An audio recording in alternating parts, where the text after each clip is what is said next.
kebek yüreklerde kala yarası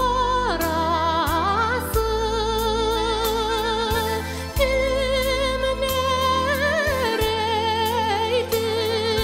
kim nere sana bilir dağın tümü oldu borası kim nereydir kim nere sana bilir dağın tümü oldu borası.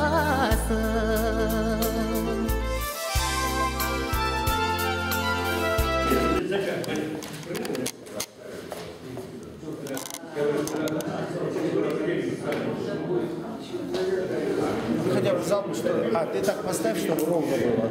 Не садись. Нет, я когда на здесь,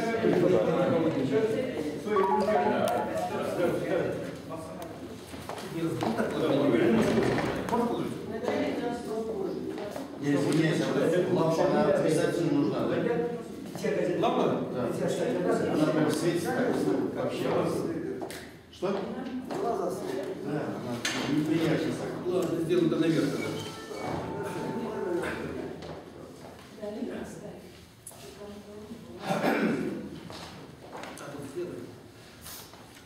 Ассаляму алейкум, барахматуллаху ва баракатуху. Присядем здесь.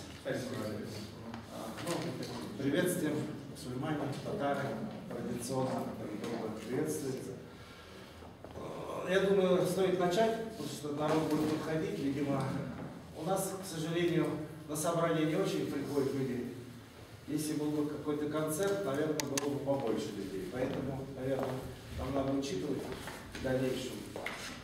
Мы, когда проводили очередную конференцию региональной автономии 22 июня, пообещали собирать общественность периодически. Правда, прошел достаточно большой перерыв, но в силу ряда причин, технических, объективных, мы не смогли собраться.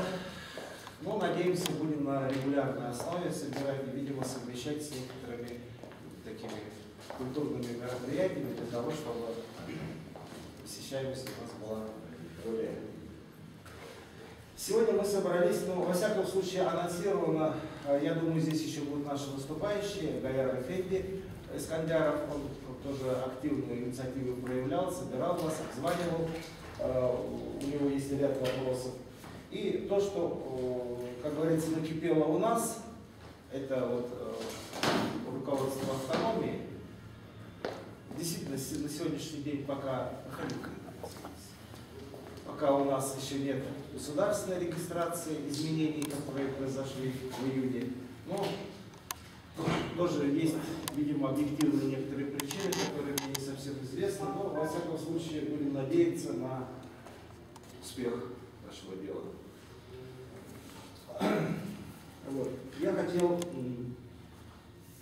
чтобы, как говорится, далеко не заходить,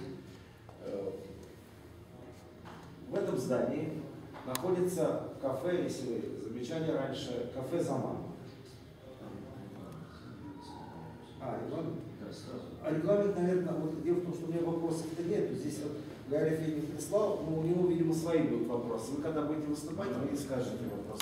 Хотелось бы, чтобы, если вы, есть такая возможность, ну, регламентировано, например, там, выступающему, там, 3 минуты, наверное, потому что если каждый, вот, например, начнет разговаривать, говорить, спрашивать по 10 минут, это будет очень трудно.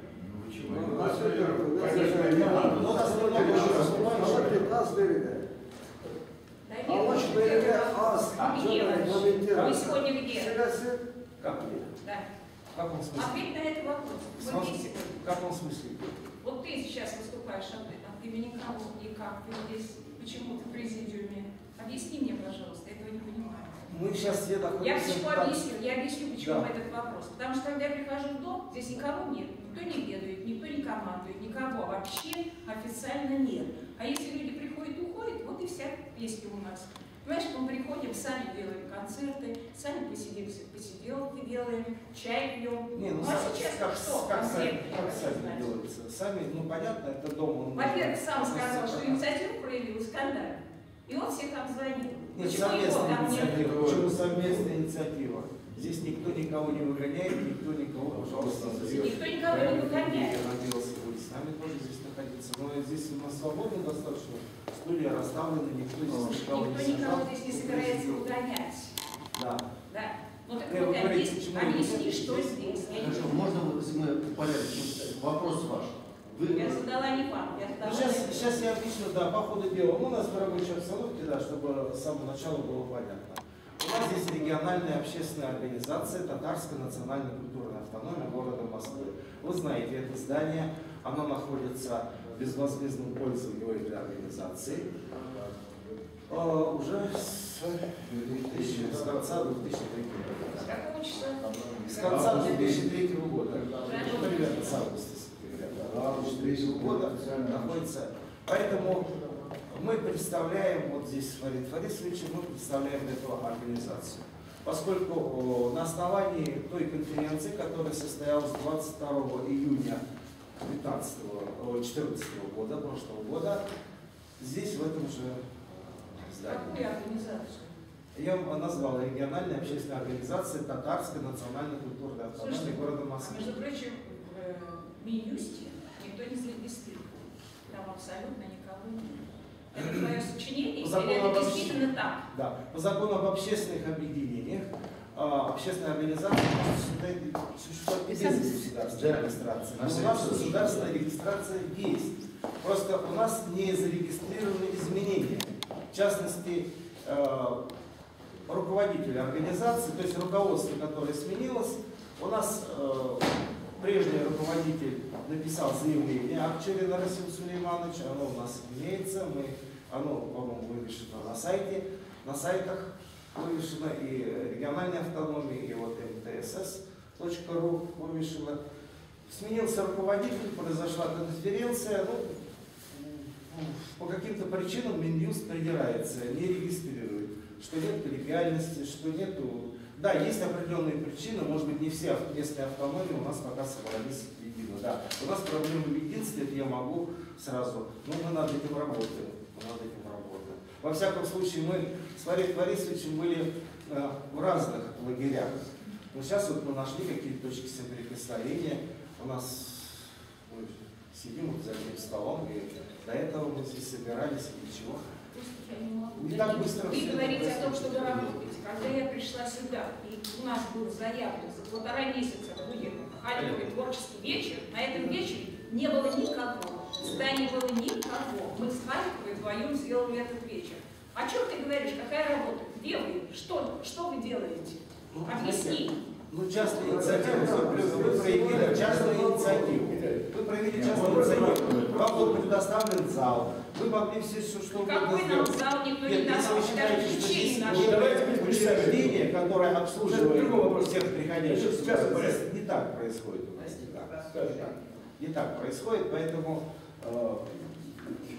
у нас есть некоторые издержки. Да, я не говорю, что здесь вот каждый, кто проявляет некую инициативу, сразу ее вот, выхаживает туда-сюда. Пожалуйста, вы захотели провести концерт, вот было все предоставлено.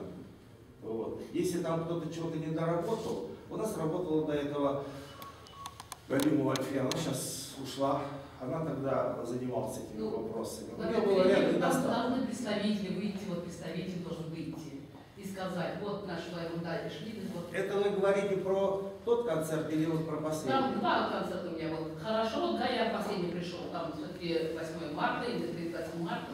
Гаяр вышел, сказал хоть, поздравил. Саттар вышел. Ну вот это хорошо, а что да, а так вот представители надо, вот, чтобы вышли, вот, видишь, представитель, там, вот это вот интересно. Ну, по объективным причинам не смогли прийти, это же все-таки не какое-то там собрание, это концерт. Люди в основном пришли на концерт, они слушают речь. 30 лет я здесь пою, и должен быть представитель. Почему я должна здесь, я что здесь, извините, директор, что ли, или там говорить, не держи. Не, ну правильно, Я нужно там для концерта. представляю, ну, ведущий представляет, но фактически должен представитель быть. Официальное лицо, понимаете? Вот это Но это не официальное мероприятие. Вы говорите, официальное лицо, для чего? Понимаешь, Мы сейчас можем спорить. я сколько раз Галину работал, У каждого людей, у них свои есть...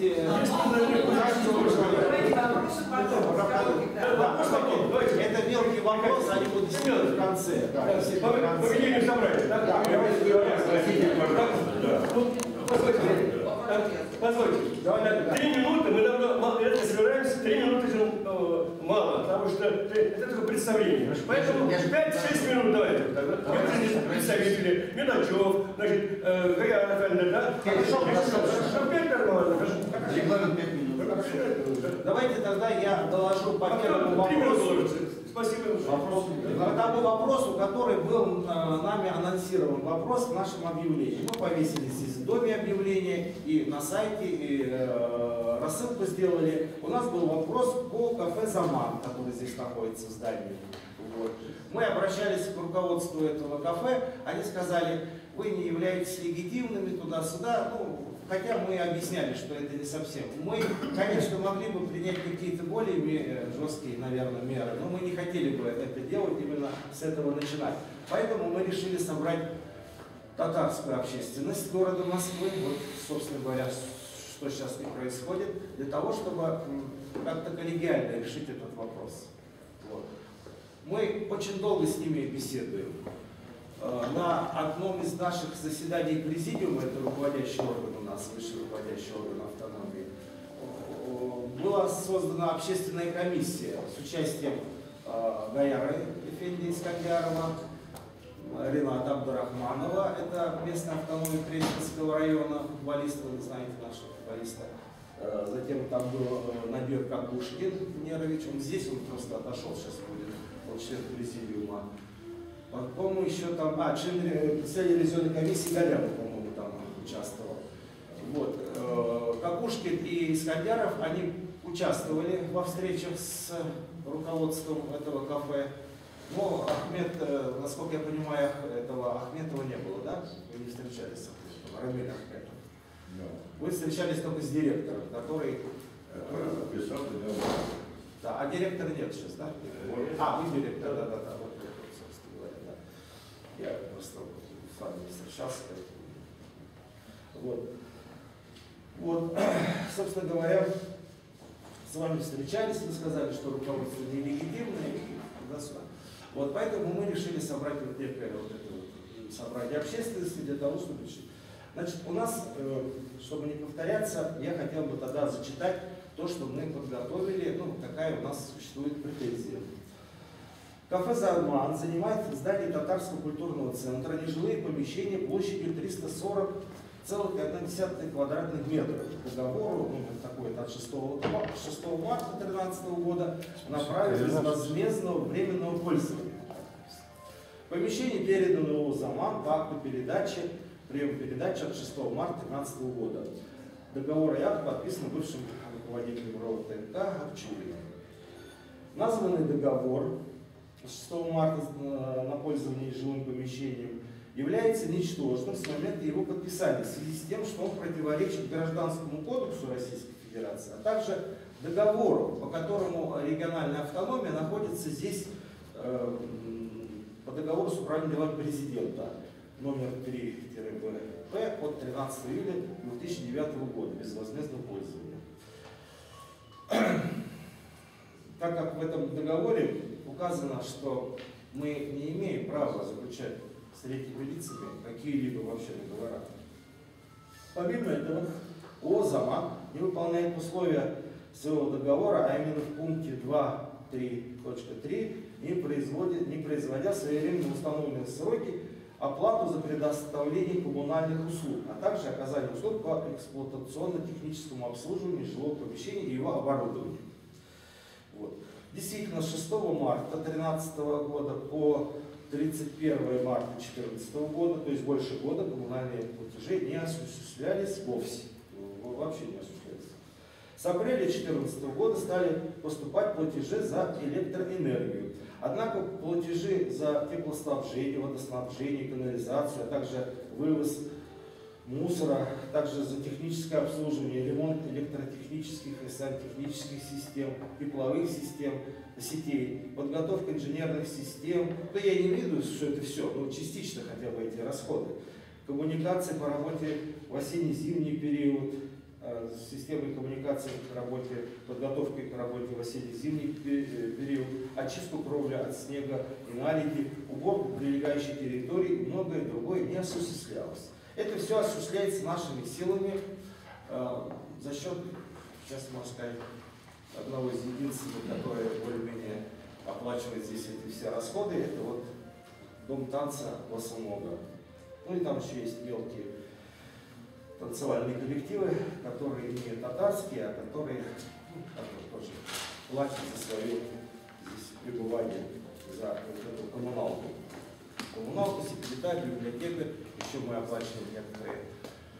Здесь охрана, еще здесь мы оплачиваем. Но здесь у меня просто под рукой нет, есть штатное расписание. Тем самым деятельность Татарского культурного центра длительное время наносится и продолжает наноситься значительный финансовый урон со стороны ООО «Заман».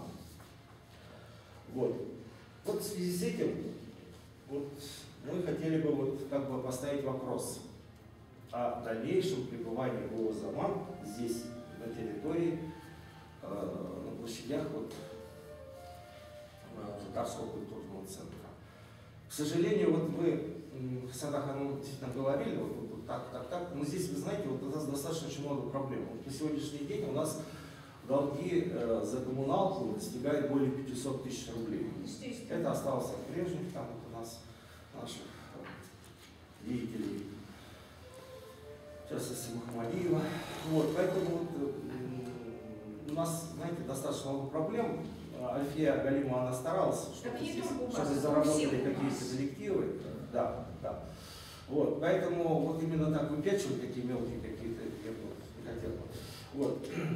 Я надеюсь, еще у нас будут высказываться люди, поэтому мы, естественно, прямо сейчас решение не принимаем, но сейчас будут высказываться, в конце мы будем уже в конце нашего собрания, наверное, резюмировать.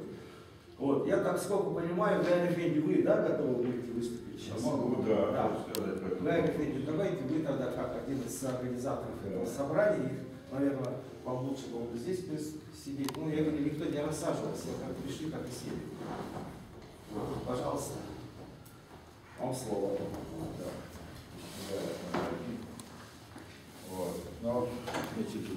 Самый сегодня. Ну ладно, в общем, здесь такая ситуация. Мы, в общем-то, пытались, у нас сидит Тимур, он директор этого ресторана, с ним был подписан договор, я нашел копию, договор называется «О пользовании жилым помещением для организации общественного питания при проведении мероприятий по изучению национального культурного наследия». Конечно, понятно, что уже сразу же из названия, что этот договор там, в общем-то, лживый, никаких, не только мероприятий, здесь он полноценно функционировал ресторан, на самом деле, да? Еще раз спроси, пожалуйста. Называется договор о пользовании нежилым помещением для организации общественного питания при проведении мероприятий по изучению национального культурного наследия. То есть, мы смотрим Тараштек, допустим, у нас должна быть хотя бы чай поставили. Ну ладно, дело не в этом. А кто подписал договор? Подписал договор Акчурин. Этот договор бессрочный. Как оказалось, сроков там нету, значит он бессрочный. Так? Потом он, в 2013 году подписан, Ну и площади, конечно, здесь колоссальные, которые занимает ресторан, здесь уже говорилось, там общих цифр. Мы, во-первых, пытались выяснить, сколько чего выплачивать Заман, но Заман нам справок не дал никаких, так? Но он сказал, что мы будем разговаривать только с легитимным руководством. А легитимного руководства у нас автономии до сих пор непонятно, нету. Мы в подвешенном состоянии. Дальше, конечно, там были претензии у нас потому, что там курят во дворе и так далее, женщины, это прекратилось. По поводу продажи алкоголя, что уже, вот как сказал Тимур, они все это закрыли. Да, но это другие, может другие. Ну, значит, опять испортились. В то время они прекратили, я сам проверял. А вот теперь, значит, опять уже получилось. Вот, по продаже алкоголя вроде тоже вопрос был закрыт. И даже Тимур обещал, что они будут халявить здесь полностью делать ресторан. Но мы должны были это как-то засвидетельствовать, все это должно пройти торжественно, до чего ничего не прошло. Так и осталось пока что. Я консультировался с юристами по поводу вот этого договора. Значит, этот договор, по сути, является договором аренды. То есть, вот если проверяющий придет и скажет, покажите нам договор, он скажет, да, это значит, по сути, здесь договор аренды. Поскольку Заман что-то там выплачивать должен был Мосадулаев за свои услуги, так? Вот. Да, в завуалированной форме, значит, а договор аренды, как известно, он нам запрещен по договору о том, что нам же управление делами представляет вот это здание, безвозмездное поле. Значит, в аренду мы сдавать не имеем права, ничего. Здесь могут размещаться только организации, принадлежащие автономии. Но это вот уже разговоры тогда звучали. И в принципе, я не знаю, я не могу сказать однозначно Заман вот такой, потому что я лично вот этих сводок денежных, я это ничего не могу. Внешне могу только похвалить. Например, книжный магазин, который Заман содержит, в принципе, он бездоходный, этот книжный магазин. Так? Но книжный магазин нам очень нужен все равно, да? Он должен здесь быть. Вот. За это Виктор Рахмет, это как я говорю, да? Книжный магазин был. Когда мы проводили ифтар, они приготовили плов здесь тоже, пришли бесплатно совершенно. Вот это я могу засвидетельствовать, так? Вот. А то, что значит вот по этим вещам, я считаю, что нужно создать какую-то общественную комиссию, которая бы вот эти все дела бы проверила. Совместно с автономией, допустим, прошли бы и проверили. В договоре написано о коммунальных платежах, здесь есть, но за предоставленные помещения. То есть они сюда влезли, за эти помещения платят, а вот за остальной дом, извините. Вот так здесь написано. То есть такой вообще, так сформулирован этот договор, вообще какой-то непонятный. Правильно написано. Что снимает, за то и платят. Здравствуйте. А тогда зачем он нужен, ресторан, если он не приносит никаких доходов автономии? Подождите, ну там же снимает все. Заман снимает помещение какое-то. Да. Что снимает за коммунальные услуги. Вот в этом помещении. За воду, которую он тратит, за свет и все. А за это он платит что-то? Ну, должен платить по договору. По договору, да, платят они. А это уже вот. Но у нас единый счетчик, у нас нельзя определить, вот сколько. А счетчик поставить, это 3 копейки вообще работает. Я бы вам поставил. Я бы вам поставил бесплатно.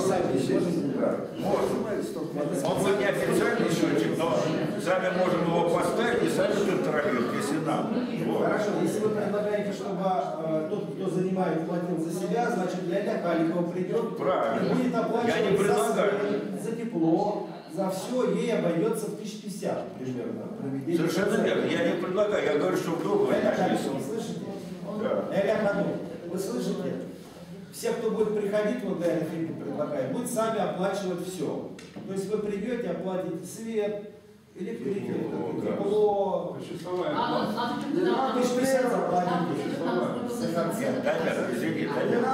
я не предлагаю, так записано. Вот тут записано. И второе, что я предлагаю. Тогда есть, я извиняюсь. Мухаммад Эфенди сказал, что правильно вы платите за то, что не подумал, что говорит. Он не подумал. Я думаю, что... Я извиняюсь, раз уж я вклинился, вы, Рахмат, на кому сказали насчет книжного магазина? Книжный магазин за деньги продает как книги, а мы с них ничего не берем. Прибыль от этого магазина, там надо человек, который... Какая прибыль? О чем вы говорите? Там нет прибыли. Я понимаю, они взяли помещение, за него не платят, выставляют, продают там. Содержите. Там же свет Это далеко не, это убыточный дел, конечно, магазин. Ну там ассортимент необходим и интернет-магазин. Там нужен менеджер, который все раскрутит. Хорошо, я просто свое мнение выразил. Книжный магазин, я считаю, мне нужен, допустим. допустим, я прихожу, смотрю к ним, ни на чем тоже. Нужен, безусловно. Да. Хотя мало кто покупает, естественно. Да. Ну вот, в общем, такая ситуация. Мы предлагаем, я свои предложения просто, первое предложение хочу сказать еще раз. Значит, создать общественную комиссию по вот этим финансовым делам, так, чтобы мы могли проверить, на самом деле, что документы посмотреть, реально. Мы же не видим ничего. Вот, мы слышим, со слов автономии, она тоже будет. На каких правах? Договор у меня есть, только лишь. Нет, вот. какой именно документ надо смотреть? Платежные, что они платили? За что платят? Они что-то платят? Они же говорят, что мы Как они платим. могли платить, если говорят, что счетчики у клиентов? Нет, вот я хочу узнать. Я не О чем видел. говорите, и так понятно. Я не видел, чего платили. Да? Вот автономию так. Да, если документы не оплачены, и если ничего. Так, первое. Вот первое, нужно создать комиссию, вот, чтобы нам увидеть самим, кто там такой. И второе, да, и второе, значит, я предлагаю, вот как раз реорганизовать дома, значит, создать именно, может быть, ресторан, не знаю, значит, самое, под эгидой автономии, то есть организацию учрежденной автономии. И туда, значит, это будет часть структурного подразделения автономии, тогда никаких претензий не будет к ресторану. Это же правильно? Это правильно? Но к этому вопросу... Это правильно? Замиров, это можно, я хочу еще добавить. К этому вопросу у меня еще есть вопросы также. Значит, помимо Замана у нас существует еще некоторые организации здесь. Вот, танцевальный клуб танцев, там это самое, да? Танцевальный клуб под названием Босса-Нова, да? Который тоже по такому же договору аналогичному работает. Вот там есть суммы в руках. Вот. Там уже можно чему-то придраться. Нет, они, наверное, платят. Они платят. Но договор-то все равно незаконный. Понимаете? Ну да, бумага. Потом я хочу еще спросить у руководства автономии. Вот, подождите. Его исполняющий обязанности. Почему его нет на месте? Мы никогда не приходим. Вы за это? Ну я не знаю, почему. Спросите начальника. Подождите, вот потом претензии. Второе, я еще хочу спросить. Значит, на прошлое воскресенье я здесь обнаружил еще одну фирму. Значит, в комнате землячеств татарских, смотрю, стоят 4 компьютера. Так? Подхожу, документы. Оказывается, там размещен штаб фирмы, которая называется Нижстрой. ООО. Там платежные документы, приказы, там разные, чего только нет. Опять вопрос, откуда эта фирма, и как она тут появилась, и вообще на каких правах она здесь существует, и какую пользу нашей культуре приносит. Это сейчас к вам сразу. Ее тоже надо, значит, в состав автономии включать. Вот понимаете, такие вещи. По вечерам ходишь, здесь еще какие-то клубы собираются. Вот, о которых мы тоже не знаем, и которые, в принципе, должна тоже проконтролировать общественная комиссия. Что здесь собирается вообще? И куда уходят все эти деньги? Мы не знаем. Как это вечно, здесь денег нету. А куда они уходят, мы не знаем.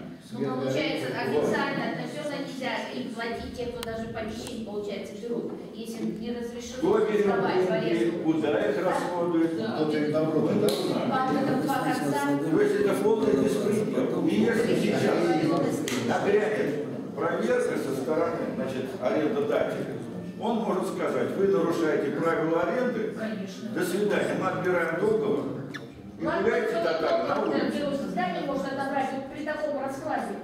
Это элементарно. Между Татарами нет согласованности Москвы. Вот. У центра Быкова вот так отобрали. Все как по каким-то планам разделились, в области не проткнуться. Вот я ни из Казани, ни с Урала не могу к вам, извините за выражение, втиснуться. Как сказала Бараевская, в этой певице, боль не водится, некуда втиснуться. Вот мне, которая репрессивная с Урала, приехала сейчас москвичка, я за всем этим наблюдаю, если ты никому там, какому-то клану не принадлежишь, не пробиться никуда. И поэтому эта несогласованность какая-то, она вот это и ощущается. Нет, но это сейчас вопрос об аренде. Мы можем да что вы добьетесь, что вот это здание... Потом лучше поговорим. Давайте мы сейчас советы закроем. А вот это последствия вот этого всего. Нет, там есть, мы начали с этого, потом продолжим. получается, что потом ты видел, продолжим. который год. Ну, то есть вот такие ситуации здесь происходят. Причины я тоже могу сказать, потому что сейчас остановятся. Это на втором вопросе, да? Может быть. Только давайте Ради дела, ради поговорим. памяти предков надо всем соединиться, объединиться и забыть про всякие распри.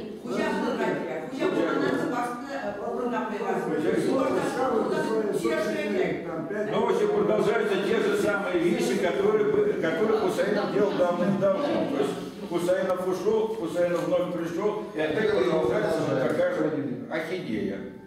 Вот, зачем нам это?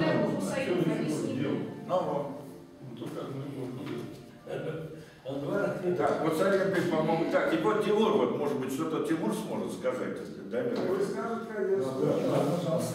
Так, директор. Да, если вы желаете, да, обязательно пусть скажет. Добрый вечер, уважаемые аудитория. Зовут меня Тимур, я являюсь руководителем издательского дома «Заман». Вначале я скажу пару слов о издательском доме, потом отвечу, наверное, на вопросы, которые нас существуют на сегодняшний день.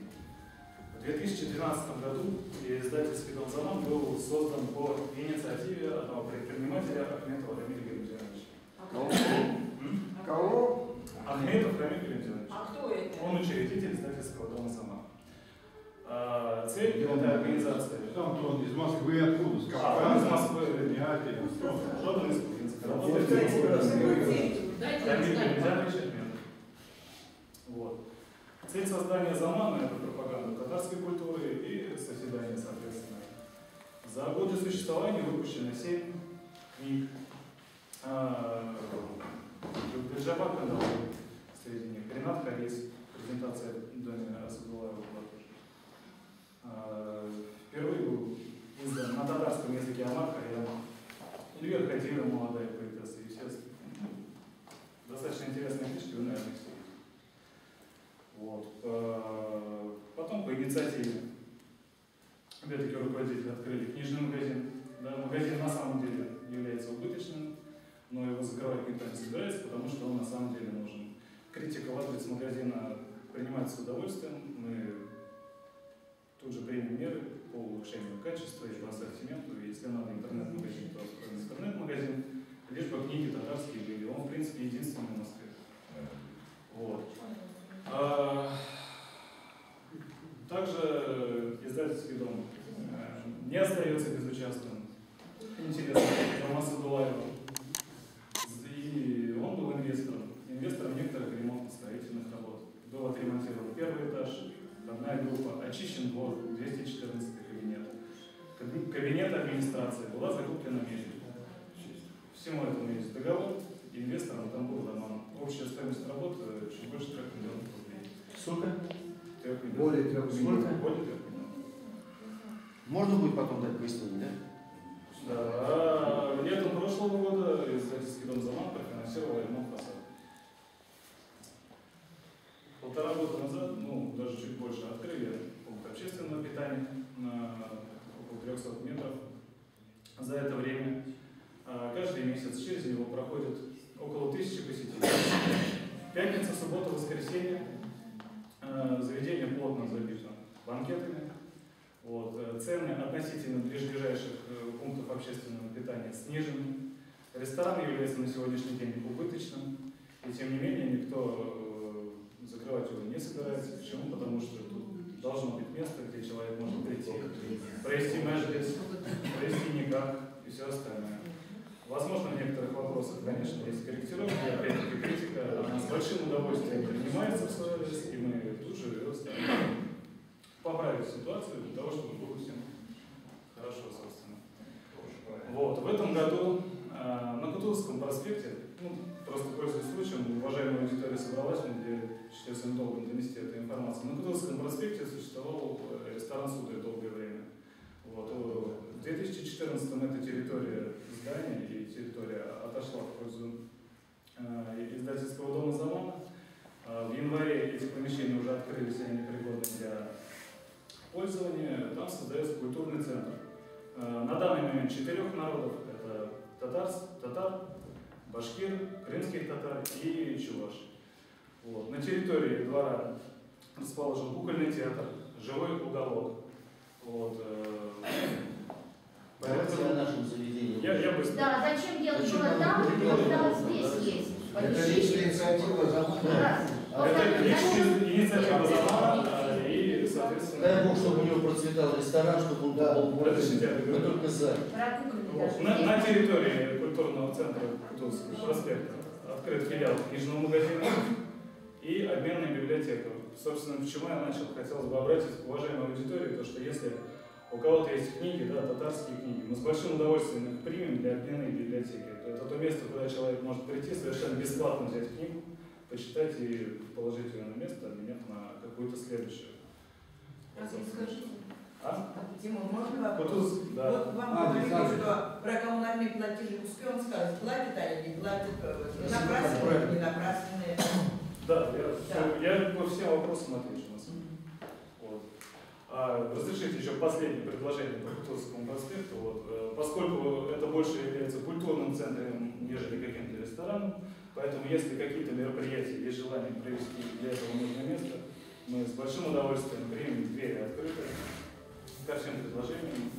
Там есть оборудование, есть столы, есть территория. Нет, тогда непонятно, можно вопрос. Почему это не здесь делать? Скажите, Вообще сколько непонятно. комнатных метров вы арендуете здесь? И сколько платите вы за аренду, за эти самые помещения? Вот этот книжный магазин входит в эту аренду, которую вы платите? Помещение общее, да? Заман на территории культурного центра занимает порядка 300 квадратных метров по договору для изучения культурного наследия. Ни одна копейка не была уплачена за аренду за всю историю взаимодействий, поскольку денежные взаимоотношения за собой подразумевают аренду. У нас не аренда, у нас пользование помещением. За аренду мы не платим. Нет, ну а почему там убыточная? Это раз. Вы говорите, у вас цены ниже, чем с другими. Те-то помещения, те рестораны платят аренду, поэтому у них дороже, а тогда непонятно. И цены большие. Вы не платите за аренду, как бы получается, это вообще, и вы считаете, что вы убыточны. Это тоже непонятно. А почему тогда какие-то мероприятия проводить в других местах, когда это можно было все здесь? Такой механизм, это какой-то ненормальный. У меня еще есть вопрос. Мероприятие только, или же у вас... Нет, я хочу, чтобы это все работало на людей. Здесь. Простите, я хотел уточнить. Вы считаете, вы не арендуете этот 30 квадратных метров? Мы не являемся официальными арендаторами. Это договор не аренды. Это не свой. Простите, а можно? С вас за это потребует вопрос убыточности вашего мероприятия, а перейти вот к вопросам оплаты? Конечно, важно. Потому что важно, коммунальные платежи всем набегают. Как это не важно?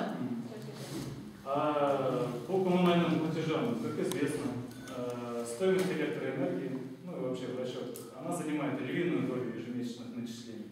Естественно. Вот. Мало того, Мосэнергосбыт, он особо не терпит, в отличие от Мосводоканала и других. Да? То есть мы просрачиваем платеж на 2 недели, они приходят и, собственно, отключают, и имеют на это законное право. Тем не менее, на сегодняшний день свет горит.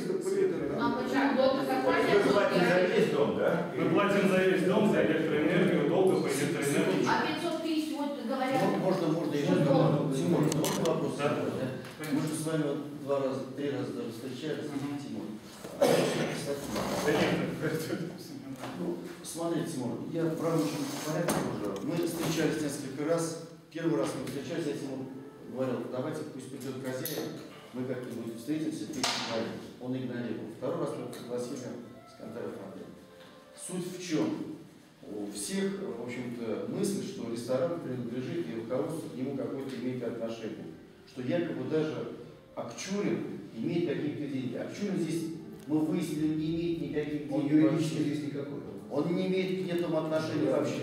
Первый, почему он заключал этот договор, потому что юристы, которые ваши дали, он не обратил на это внимания. Больше того, хочу сказать, что когда вы не начали платить и не выполнять свои условия, он очень этим, в общем-то, возмущался. Поэтому отношение к тому договору, который вы имеете, он не действительный. Объясню почему.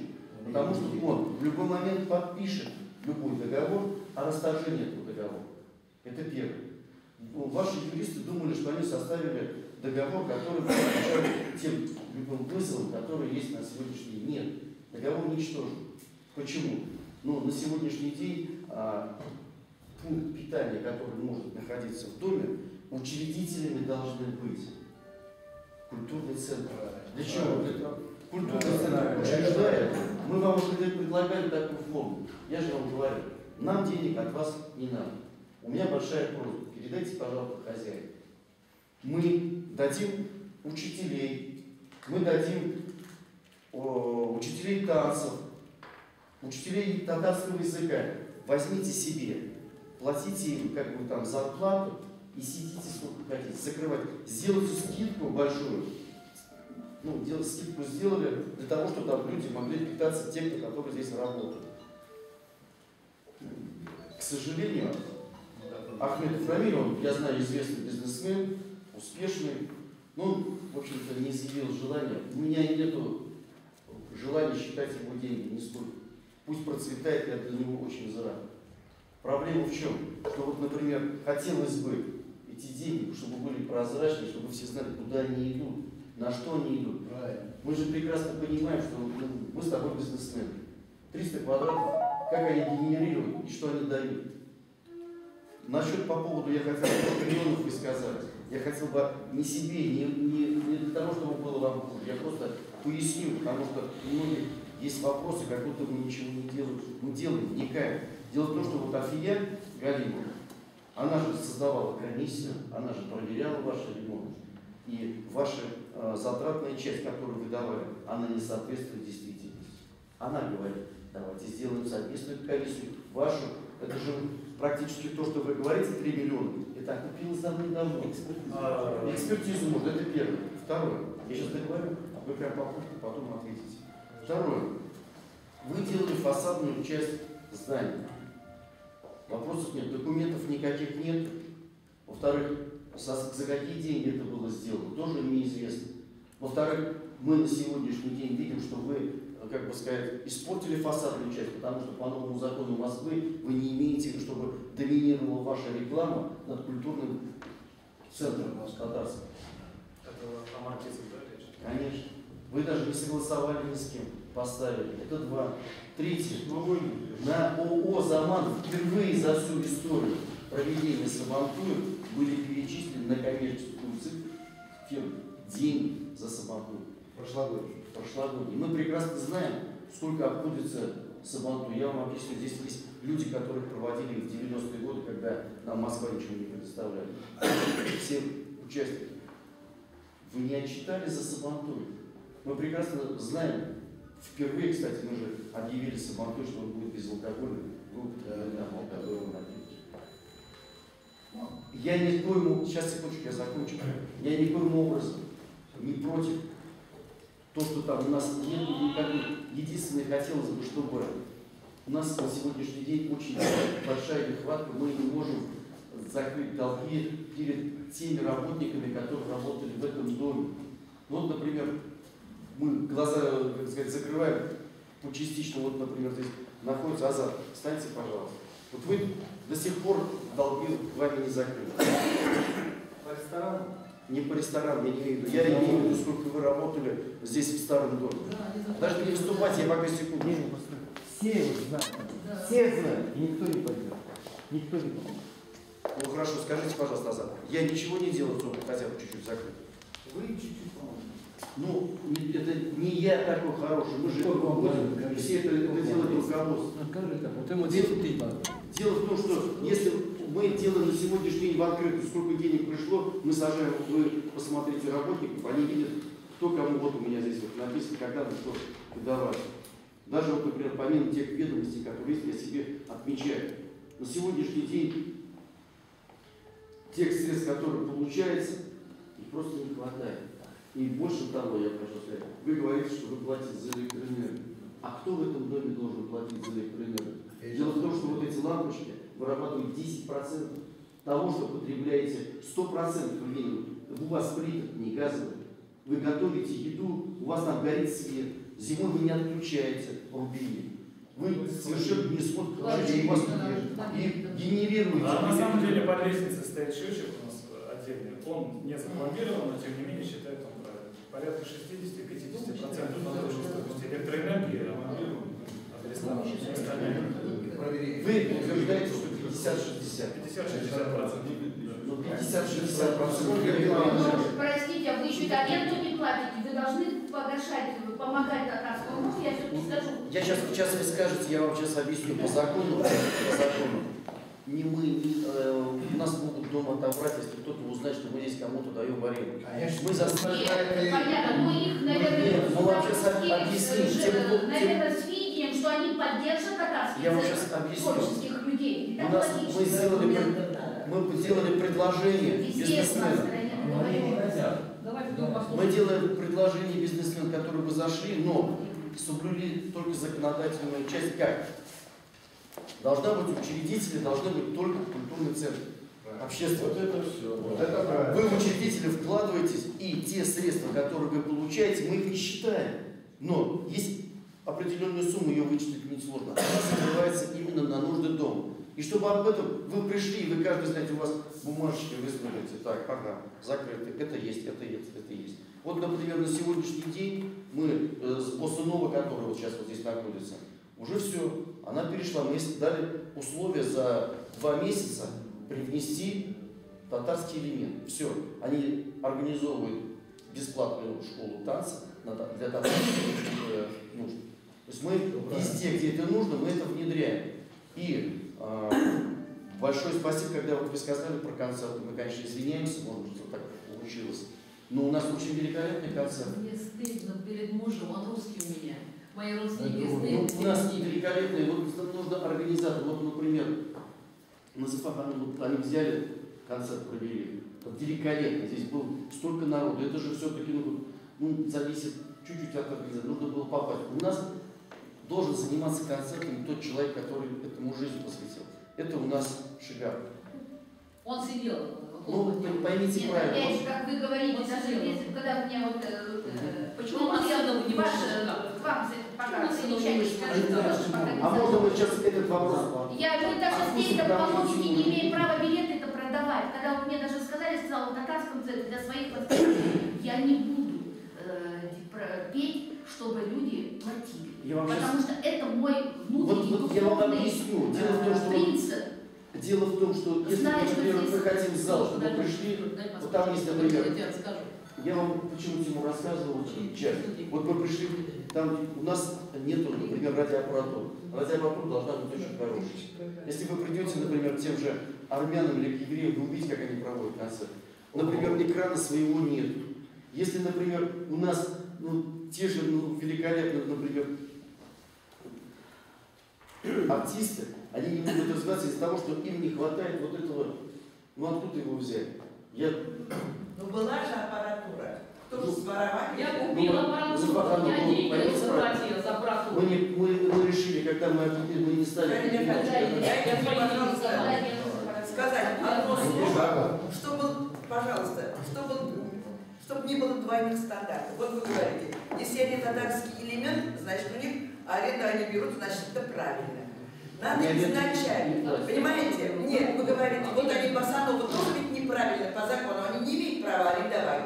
Но если татарский будут учить, значит это правильно они говорят. Вот это нет, потому что они участвуют в культуре. Понимаете, а перед законом они все равно не имеют права арендовать. Нет, вот причем тут танцы? Вот что я хочу сказать. Изначально, чтобы вы правомочно тут могли говорить, вы должны зарегистрироваться, чтобы вам Рамиль Ахметов не мог говорить, а вы нелегитимно. Мы с вами разговаривать не будем. Да. Чтобы быть легитимными, пожалуйста, зарегистрируйтесь. Кто вам сказал, что здесь нелегитимный? Ну, только что вы сказали. Кто сказал? Давид сказал. Подождите, нет. Давид сказал, что вы... Нет, подождите. Из Гирью у нас все есть. Подождите. У нас рабочий Что сказали? Вы нелегитимны. Кто сказал? У нас нету. Вы слушаете. Ну давайте, Это второй вопрос. Давайте первый. У нас легитимная организация. Работает. У нас единственное не зарегистрированных изменений в устав. У нас есть руководитель, у нас есть счет, который работает, оплаченный. У нас все работает. Кто говорит? Вот же говорит. Вот вы ее и слушаете. Я отвечаю. Борис, вы сказали вначале, что этот договор вы можете расторгнуть. Он может расторгнуть. Я поверю. Вы, когда написано в лице кого, должность там какая стоит, по договору. Просто хотела спросить. Я сейчас не заключить надо. Начало срочки. Нет, все документы, все пачка, все есть. Тогда скажите, а то ведь я буду писать, Нет, у нас все, печать, у нас регистрация, у нас все есть. У нас не зарегистрирована новая конференция изменений в устав. А для этого разве надо заново зарегистрироваться? Нет, не заново. Нужно подать Минюст изменений в устав, чтобы они его приняли. Мы его сделали 22 июня, а изменения с 1 сентября. Закон РФ поменялся. И они требуют привести его в законодательную... Еще раз конференцию. Они нет.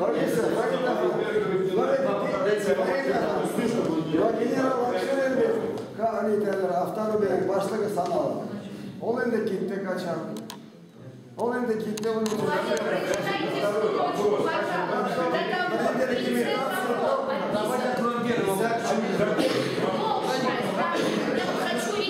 Все-таки узнать. Вот тогда Нет, я про то и говорю, вы говорите, что он сейчас может расторгнуть. Он уже сейчас этот договор, поскольку он уже здесь, как бы не в лице председателя, уже не может расторгнуть. И мне такое впечатление создалось, уже несколько лет наблюдая, что очень кто-то заинтересован, что вот эта такая неразбериха в начальстве была, только теперь, как я, наконец до меня дошло, что прочитайте первую ручку в лице кого.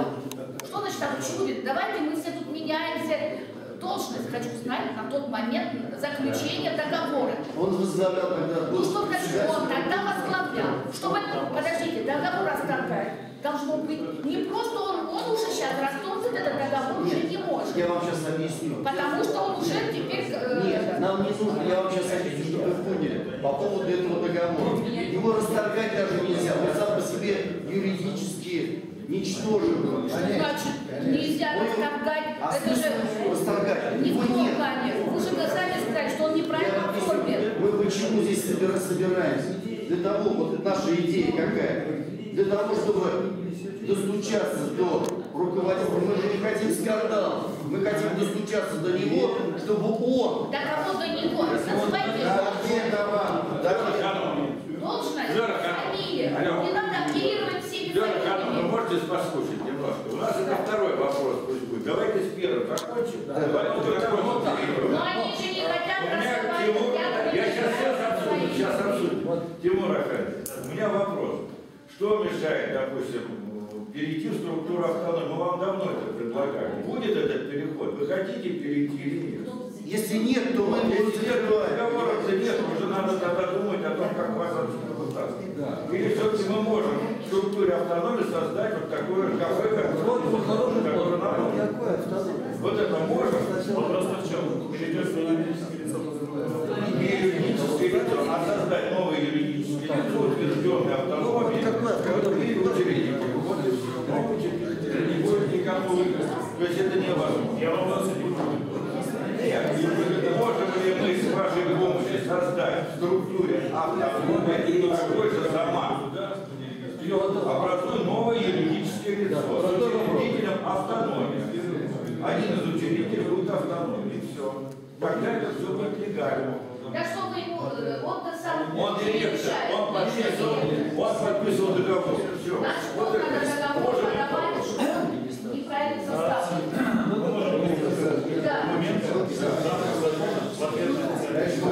Потому что юридическое заключение будет по этому.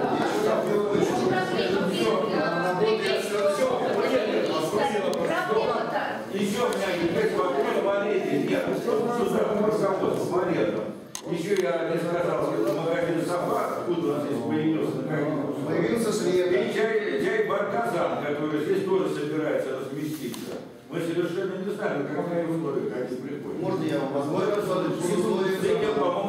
Вы задаете вопрос, я вам отвечу сейчас. Если бы не было проблем, никого бы это не интересовало. Я вообще объясню, зачем?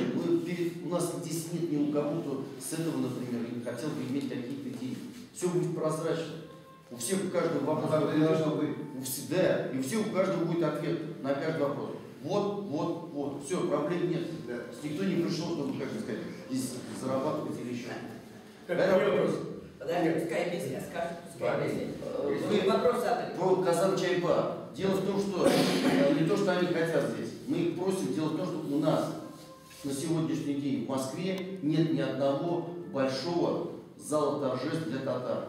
Нет. Он особенно не рвется, ему это не надо. И не Казан-Чайба. Такого названия здесь нет. Здесь любая организация, которая будет заходить, только на тех условиях, которых вы сейчас только озвучили.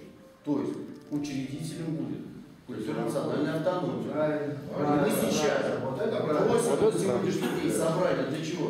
Что на сегодняшний день есть определенная черта, точка невозврата. Дело в том, что мы вам как бы объясняем, мы не можем и покрыть коммуналку, потому что нам, если закроют дом, в общем-то, закроют мы не сможем оплачивать. То, что вы, например, оплачиваете электроэнергию, вы скажите, вы же не оплачивали это. Вы только делать начали это после того, как мы вас очень сильно об этом попросили. То есть это получается с осени. А до этого вы не платили ничего. Вы просто сидели. У меня нет претензий. Я сразу, вот, например, мы, как бы сказать, не к тебе лично. Не к тебе лично. Личных отношений. Нет, тут мы, как бы сказать, мы сейчас разговариваем, буквально, я, например, с общественной точки зрения разговариваю, потому что я вам объясню, любые мероприятия, которые проводили, я вас раньше закрывал, чай, еще что-то давал, я говорю, что это ресторан, я говорю, но на самом деле я платил же вам все, я сделал это из своего кармана, ну нужно же черта какая-то должна быть. Я извиняюсь, что я говорил общественно, потому что у меня была, как бы сказать, уверенность, что я как-то договорюсь. Поэтому я говорю, Заман платит, Заман садится, Заман проводит вот это, Заман вот вы тогда сидели в ресторане. Все. Нет, я платил это со своего кармана. Просто об этом никому не говорю. Но есть рубеж, после которого вот сейчас нужно, например, приводить все это в порядок. В 2013 году мы оплачивали коммунальные услуги. Был вопрос, В машине некуда ставить. Да? Muhterem yurttaşlar, bu yurtun tüm maksatı Tatar dili, Tatar edebiyatını bitirmek. 23 yıl bunda Rusça söyleyeceğiz. Rusça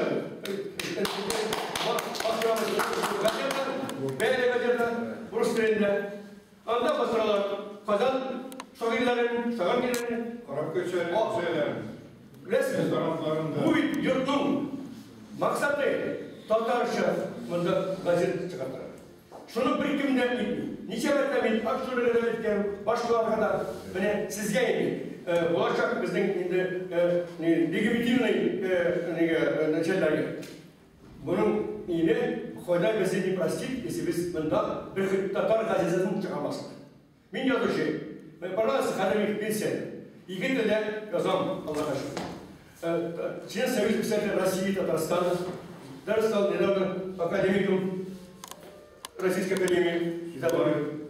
Меня повышение намер. 3 года тому назад мы с вами дали заявку до национальности. Книги 3 года, они не могут найти. Там издали и чуваши, и мордву, татарами не издают. Давайте поднимем вопрос. Там лежит у меня первый том, 350 страниц.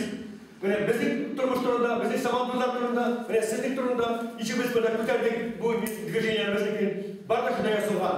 Kerak kitob, tarixli kitob. Mana Shakirovda bor, Sinda bor, boshqalarda bor. Mirachovda bor.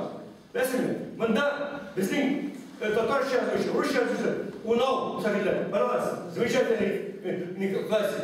Mana Mirachov, Vafina, shularni bostirgan, ularning ijodini ko'rsatilgan bizning nemiz darajamiz yo'q. Mana sizga bittash. Вы называетесь o zaman izdательство. Раз издательский, bu yurtning Xudoy sizda tarkiblar dunyoda. Bunda maqsadni Tatar tilini o'rgatadi.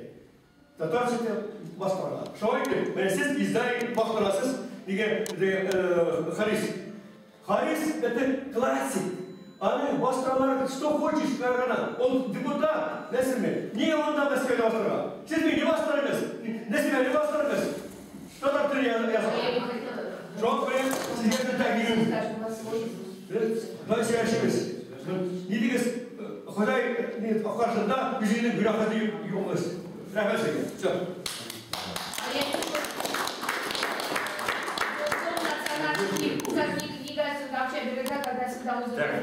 Вопрос закрыт, Степан. Закрыть пока что.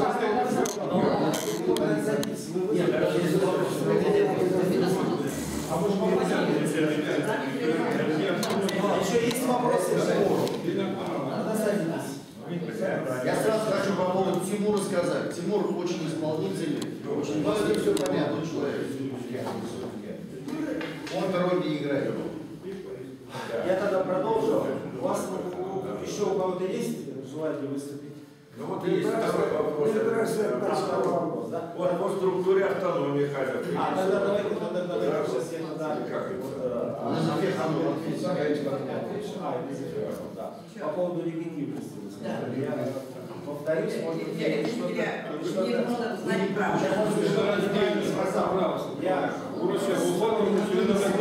просто это применительно к ресторану, что хозяин ресторана Рамиль Ахметов сказал, что мы нелегитимны и, то есть, почему он так сказал? Ему выгодно так рассуждать. Ему выгодно так говорить. Конечно, надо спросить. У нас государственная регистрация существует с 1998 года. Она не прерывалась, ничего. У нас был бессменный руководитель Акчурин. В 2012 году были некоторые изменения, которые вы все об этом знаете. Потом он снова стал председателем. Потом он написал заявление и ушел.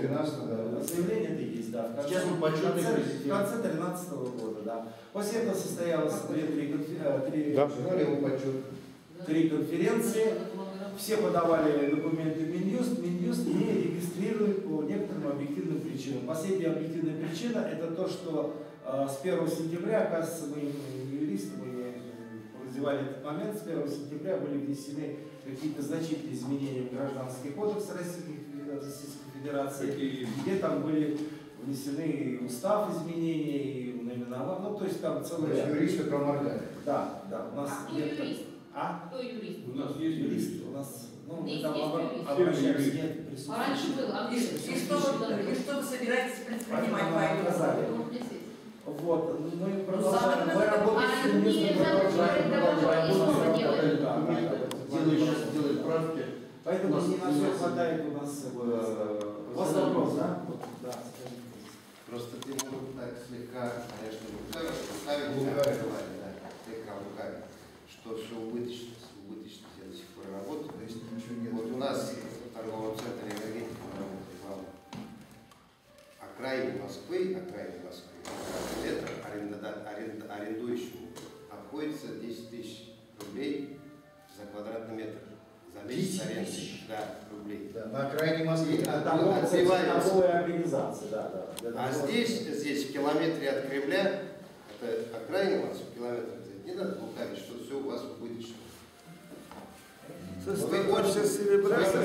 У вас арендная плата 0, а электричество при этом еще нет. Поэтому у нас кроме электричества у нас платится. Да, да. Все электричество еще на аренду. Ну еще да, вот это теплоснабжение, особенно в зимний период. Теплоэнергетика. Тогда непонятно, что от этого договора, раз такие проблемы, все опрыгиваете, может прийти на разговор, кто там по этому имуществу снова новый достойный договор заключить. Что вы к этому несовершенному договору, который приводит к таким разрядам? Вот я сейчас отвечу. Просто мы почему хотели всех собрать, чтобы для всех было ясно и не было такого, что кто-то захотел кого-то что-то поменять. Все, что здесь происходит, все должны об этом знать. Правильно. Это гласность, то есть все должны знать, почему это произойдет. Мы даем, в общем-то, просьбу, рекомендацию привести свои документы в легитимное состояние. То есть вы должны правильно составить документы и зайти. Мы бы, например, ну, как бы сказать, что мы должны сделать? Он, Ахмед, Он строит центр, он ресторан построил. Да, он что старается делать. Ну, мы хотим донести до него, что вот есть, например, нам денег здесь руководство от него не надо. Пусть возьмет... Перечислите на сегодняшний день фамилию руководства. Не, на секундочку, я вообще... Мы хотели бы знать. Мы сейчас на него доводим, что нужно привести все документы, которые у нас есть в доме, в порядок и в легитимное состояние, в соответствии, правильно. В связи с этим, на сегодняшний день, в том состоянии, в которое он заходит, он подвергает опасности всю общественность города Москвы. Из-за него управ делами президента может забрать у нас здание. Мне кажется, что это кто-то специально все это Такие примеры делает. есть. В связи с этим, Кто у нас сегодня председатель автономии? Кто у нас на сегодня председатель? Хусаинов. Хусаинов. А почему его нету? Хусаинов на сегодняшний день, сегодня у Равиля Хазрана встреча с Собяниным, и там есть несколько вопросов, он просто, был в правительстве Москвы, находится. Хусаинов здесь еще. Это второй вопрос, сейчас мы Нет, сейчас, секунду, чтобы вам было понятно, мы живем, на сегодняшний день, кто у нас юрист? Кто юрист? Как вас зовут? Аджиев Нариман. Нариман, салам алейкум. Я хотел, чтобы вы пояснили всем, что на сегодняшний день в российском законодательстве существует правило. Если прошла конференция, ее утвердила общественная организация, она уже является легитимной, несмотря на то, что ее зарегистрировали или не зарегистрировали. Нет, такого не может быть, в принципе. Не вводите, пожалуйста, общественность в глубокую задницу. Тише. Если мы закончим, а потом по поводу этого вопроса. Секунду, я задал вопрос. Я прошу в общественность дать мне возможность слова. Одно слово. Вопрос один. Один вопрос. Больше я не буду спрашивать. Я сяду и буду молчать. Скажите, пожалуйста, граждане, может, я что-то не понимаю.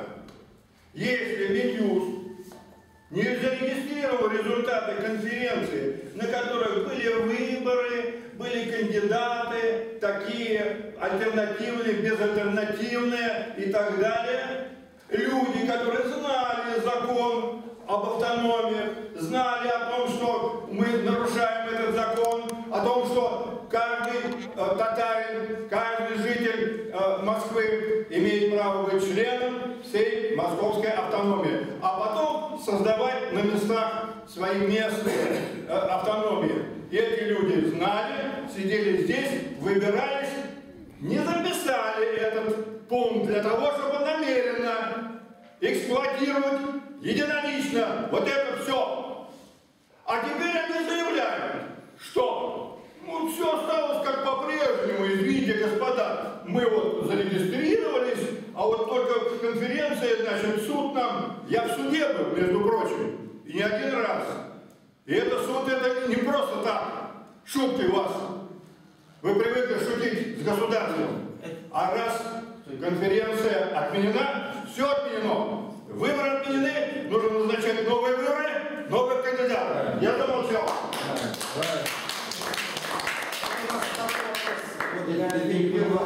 А конференция когда была? У нас ни один человек по российскому законодательству не может быть членом культурно-национальной автономии. Это может быть только автономия, то есть он учреждает автономию. Что? Посмотрите за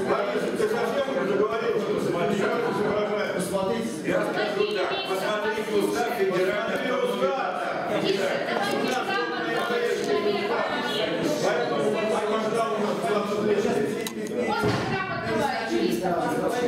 И активнейшие люди ничего не могут сделать. Понятно. Все.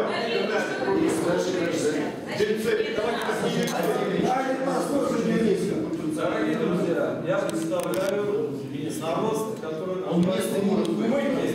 наш я как юрист, сейчас общественная организация Российской Федерации, вот президент, Костя реальный президент. Я адвокат со стажем полковник налоговой полиции в отставке. Занимаюсь делами именно недвижимости, арбитражные суды. На все эти вопросы я сейчас могу вам четко ответить.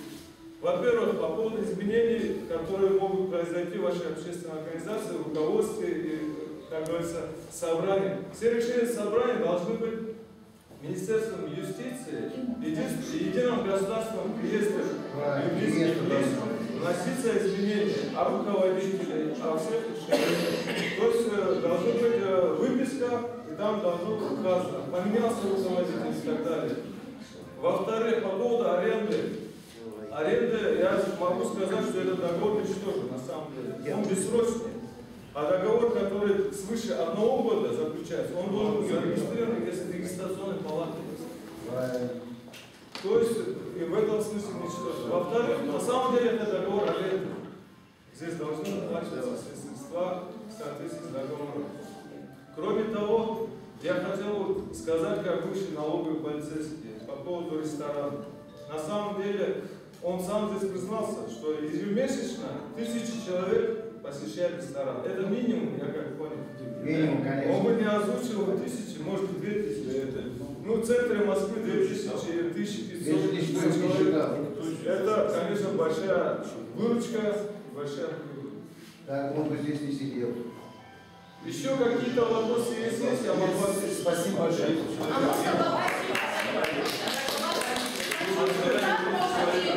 Если договор бессрочный, того же руководителя там уже нет. Если там нюансы неправильные, этот договор как-то можно с этим? Если его нет, его нет. Они сидят нелегально. Они нарушают закон, они сидят нелегально. Нет, вы сказали, он бессрочный, написанный Овчинкиным. Вы же сами... Он уже, когда подписывался, уже был ничтожный, потому что он не имел права даже подписываться. Нет, как его подумать-то? Нет, зачем? Не надо? Не так. Подождите. Вопрос не задал. Сначала Татарского центра, я так понимаю, должен быть договор с этим госком имущества. Бессрочный. Да, по которому вы должны в данный момент сколько должны? Вы сказали. Сумма долга перед госком имуществом. Вы не помните, у нас коммунальные услуги, это те, кто эксплуатацию здания, коммунальных услуг города Москвы задумал. А налог на это не платите?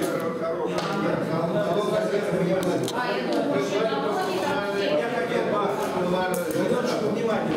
Я хотел бы резюмировать по первому вопросу. Какое помещение в центре Москвы? До этого мы готовились. Таким вопрос был анонсирован. Мы готовились к этому, тоже выясняли.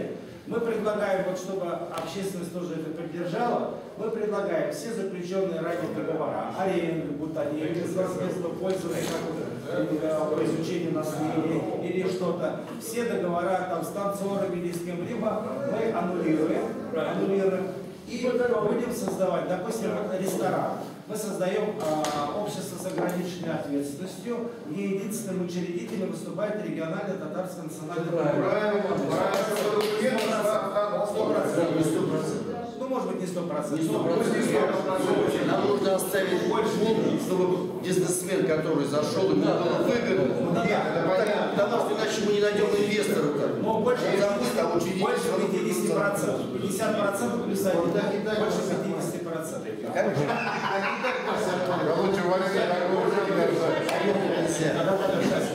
Аренда нельзя. Так что это со всеми вот те, кто вот это. Поэтому мы предложили фигуру. Да, хорошо. Давайте я договорю, я хочу резюмировать. Пусть закончит. Если вы учредители, тогда что, они аренду не платили? Нет, не аренду. Аренду вообще Вот вопрос. У татарского помещения у меня свой центр, вот 5 лет, сама налоги платила, сама в своей комнате открыла свой центр. Прикиньте, 12 лет веду свой центр. А здесь татары Москвы даже ни одно помещение не думают. Вот это приехала железная женщина, где она интересно работает, как она все это делает. И хоть бы кто какое помещение просто даже предложил, даже хотя бы на партнерских условиях. Даже сейчас. Я 12 лет в 10 метрах, там и живу, там и компьютер, там и принтеры. Я всем патриотическим структурам всю страну спасали. Это как называется? Мы здесь недавно, вот я, например, Я просто не могу. Это человек, который работает столько лет на родину, нуждался, хотя бы никакой не было. И все Давайте я какие-то... резюмирую первый вопрос, присаживайтесь пока. Вот. Я думала, тут какие-то аренды платить надо. Присаживайтесь, Я спасала 5 метров. Вот, вы смотрите, мы зашли, разгребаем вот эти... Вообще. Ну что, таким образом получается, мы никакой арендной платы здесь взимать с никого не будем, чтобы не нарушать договор, который мы заключили с управлением делами президента. Иначе у нас, извините, нас могут отсюда попросить. Вот. Поэтому мы хотим всех, кто здесь желает работать как по коммерции, там ресторан, или танцы, или там что-либо еще, вот, они обращаются к нам. Мы создаем общество с ограниченной ответственностью, где большая часть, 50% или 51% будет иметь регионально-татарская национально-культурная автономия и получать с этого, естественно, доход. Они имеют право, как общественная организация, создавать доход получения. Поэтому мы хотели бы все договора, которые у нас здесь заключены, расторгнуть согласие татарской общественности. Да, конечно, конечно. У кого есть какие-то возражения? Есть?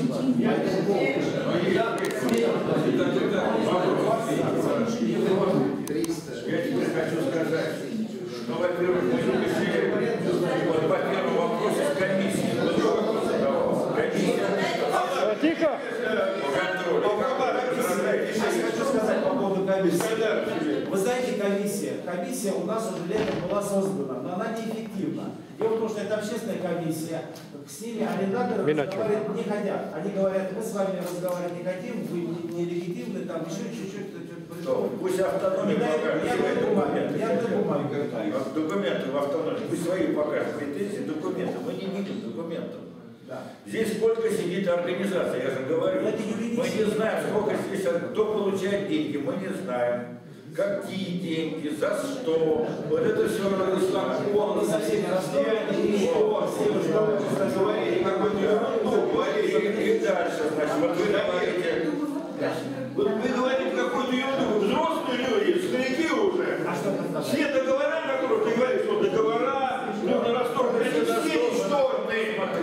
Есть закон, да, нам. Мы не имеем права обогащаться незаконно на территории Асадула, дома Асадула. Обогащаться не имеем права никто. То есть не давай сдавать, это все ничтожные договора. Надо сказать, что прогнать всех, или если они хотят, вот на таких, на наших условиях. Все. Нет, вот я говорю, мы настаиваем на том, чтобы такую комиссию создать. С правом контроля документов и автономии. Нет, это понятно, но мы все равно не знаем баланса сил, мы не знаем, какие здесь организации. Мы должны все знать, что творится в доме. Это во-первых. Вот и все. То есть мы создаем комиссию, приходим, нам покажут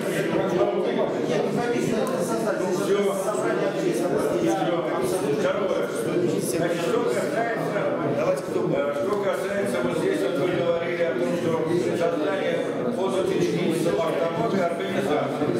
Опять-таки, организации приглашаются тихо, на конкурсной основе. Организации должны приглашаться на конкурсной основе. То есть мы должны выбирать. У нас здесь ряд предпринимателей, и он говорит, вот я для вас такие условия создаю, я такие. Мы выбираем лучшую, а не просто кого попало. Правильно, конкурс, это раз. Теперь, что касается структуры автономии. Вот хочу всем доложить, что у нас творится. Это второй вопрос. Вот как раз я давайте первый вопрос закроем. Раз вы предлагаете, что все ничтожные, тогда мы удаляем этот самый ресторан, получается. Да, мы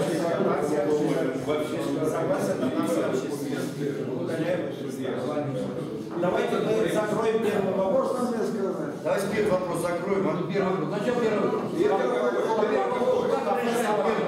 По поводу кафе «Саман». Они здесь лукавят, они действительно здесь лукавят. Ну, значит, надо закрывать. Да, мы предлагаем их Мы предлагаем комиссию создать сначала.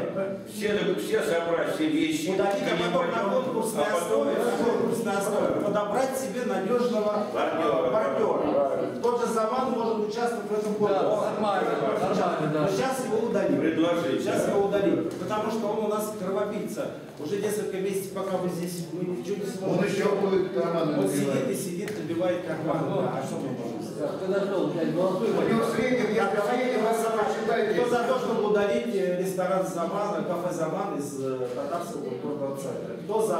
Я за. Поднимайте руку. Кто за? Давайте мы посчитаем. Голоса разделились. Я за. Давайте мы посчитаем. Вы против, да? Право участия в конкурсе, да. Право участия в конкурсе. Это не совсем. Нет, право присутствует, чтобы не было присутствующих. Давайте, А кто еще делает? Кто против? Кто против? Кто против? Поднимите руки, кто против?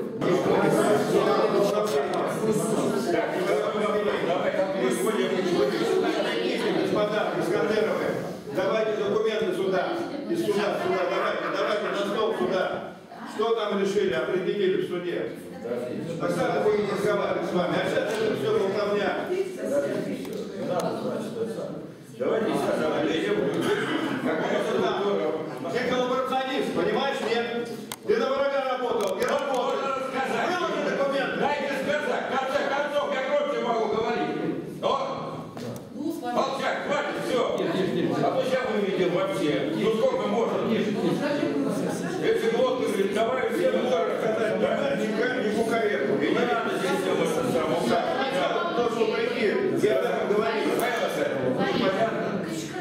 Дайте сказать слово. Дайте сказать. Сейчас скажем. Татарка с вами. Просто соглашался. Значит так, нельзя отдыхать. Нельзя ходить отдыхать. Надо председатель автономии, как из Лав-Турунда, надо выписка Турунда Акчурин. Акчурин это ясно, как тягостский тягит. Автономия. Да? Она можно дать не дает. Он дает печка конференцию с Дардоваром. Хусейнов шел к кем-то. Она регистрирует. Стоп. Подождите, вы стоп. Вы что Вы зачем вводите общественные Давайте, я не увожу заблуждение, я вам документы покажу. Давайте показывайте. Какие показывать? Давайте вы сказать, давайте показывайте. Выпуск из реестра? Показывайте. Смотрите сайт, откройте. Показывайте. У меня события, их не таскают. Ну что на сайте есть они? Нелегитимно. Вы сначала подождите. Юрист. Можно договорить, вы не перебивайте. Слушайте тогда, потом вас слушали, теперь я говорю. Нет, вы послушайте. Если не хотите, тогда вы никто. Вы здесь мы вас увольняем. Это вас удувает по дому. Вы кто? Увольняем, решаем все на хотите, и все. Дайте Искандерову сказать. Поговорили, мы вас слушаем. Если не хотите слушать. Искандеров, вы разговариваете, говорите. Мы вас слушали, теперь вы послушайте. Вот давайте я слушаю. Голос соседей, а то вам разберемся.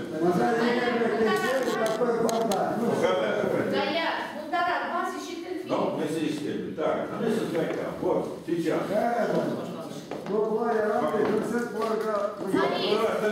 Не хочу он Йоп, давайте вот так. Сейчас.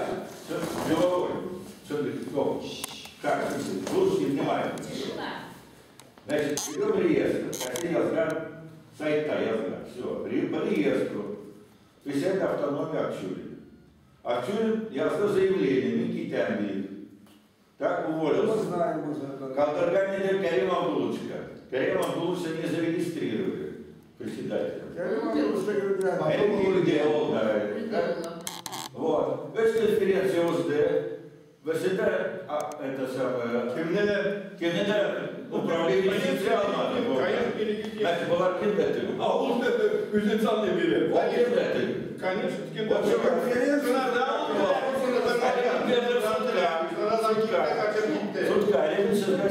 сутками, да я знаю. Значит, Дамир Качан был председатель автономии, да, Алана Густавович, Турында, Бойча, Президент когда была как член, когда была в автономии, да? И официально он пишет все, Миначев, Мин, Си, это самое,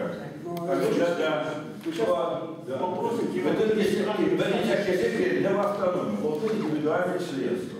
У нас сегодня индивидуальное членство. Eğer de ana soylamayanlar iken, Damir çıkmalı son председатель автономии, где он в документах зарегистрирован? Дамир был зарегистрирован, полно зарегистрирован. Дамир был, да, Дамирным уставом Турында, она была физическое членство. Он председателем не был там. Он не был председателем, а да, председателем. Послушайте, он нам имеет. Кемиулов, да, председатель. Кемиулов. Дамир Миштайн, да. Секретарь Янга. Официальная должность у Дамира какая была? Секретарь. В то время. Дамир член как бы совета, потом Дамир был где? Дамир, она могла... Вот обсуждаем, Дамир, по случаю, Качан он замещал, секретарем был, да? Ответственный секретарь. Ответственный секретарь. Я сейчас рассказываю о первом начале. Вот, я рассказываю. Значит, мы получили индивидуальное членство. Выступление автономии. Электрик Акчулин, Яна устав была, да? И мы решили членство. Все, вы себе не член. В автономии Акзалых Юкта. Физическое членство отсутствует. Мало того, в декабре месяце выходит суд, который говорит, что эта автономия недействительная, да, Москворецкий суд. Подал автономия, Фарисов что доверенная регистрация недействительна. Они, значит, сказали, что недействительна. После этого Дамир обжалует. После этого Дамир подает на обжалу в апелляцию, Мосгорсуд. И Мосгорсуд говорит, так, извините, решение неправильное, суд неправильное решение принял. То есть оправдал его, то есть сказал, что устав и все прочее правильно. Вот. Но регистрационный документ, да, не изменил. Человек Акчулин так и остался. Но он уже оправдан. Его устав оправдан, все оправдан. То есть членство как бы восстановлено. Вот. Потом, значит, Мин подает в суд, Москворецкий суд заявление. Вот мои права нарушены. Да, Минахаков, Долган. Прошу восстановить. Потому что по законам об общественных объединениях должно быть физическое членство в автономии. В качестве примера приводится устав федеральной автономии татар. Там физическое членство присутствует. Федеральный. Даже федеральный. А здесь отсутствует. Что это такое? Так, они реплика. Вот, как объясню. Господа Федеральный заседает Василий Герман. Вот здесь У-русских хорошая поговорка есть. Не защите мужа из потому вот все теперь, если до судов, оказывается, доходили. Ну ты можешь молчать? Вот ситуация. Вот. И сейчас уже в принципе уже наметился. То есть я подал документ о том, что отменить все решения Акчулинской автономии, которые они создали. Все решения. По выбору руководства, в том числе Акчулина, и по уставу и по всему прочему. Вот сейчас идут юридические дела, еще не закончились, да? Поэтому вот пока на этом остановились. Вот. Теперь нам нужна прозрачность в автономии. А прозрачность может быть достигнута хотя бы так и шляпа. Так? Когда мы следим, контролируем, выбираем. Ни одна из этих конференций она по-настоящему не прошла. Да? Все время были какие-то делегаты непонятных дел назначены. Просто написали. Кого хотели, да? Кого угодно выбирали в совет, кого угодно выбирали в совет. Он писали, были из дорога. Они все в совете, а что не делают? Ничего не делают. Я сказал, что результаты должны быть аннулированы, раз суд не утвердил конференции. Конечно. И все,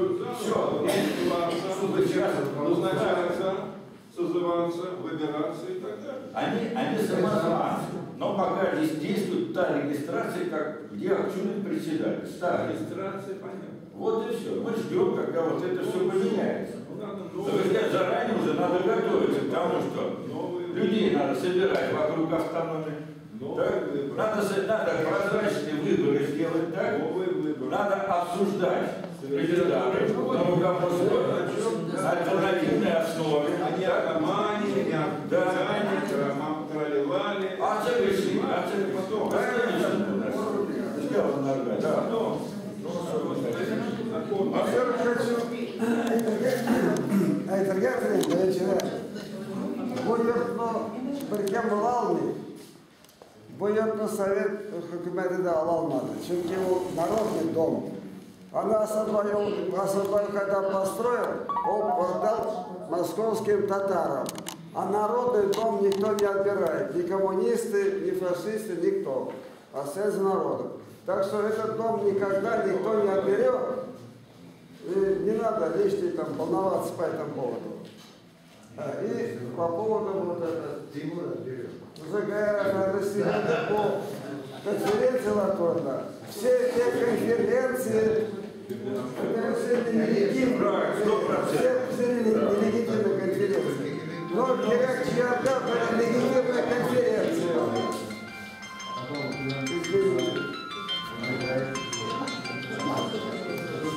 Все, Минатюк закончил. Год с 41 по 2003 год находился как раз таки иногда не сообразились пользоваться. Все. То есть дом это полная чепуха, вы знаете. Да. Поэтому вот в этом я хочу сказать, что у нас всего лишь договор. Есть условия договора. Если мы его будем систематически нарушать, а уже есть замечание, то нас расторгнут этот договор, и все. Вот, а вы прежде чем подавать суды друг на друга, об этом не подумали? Зачем это должно собираться на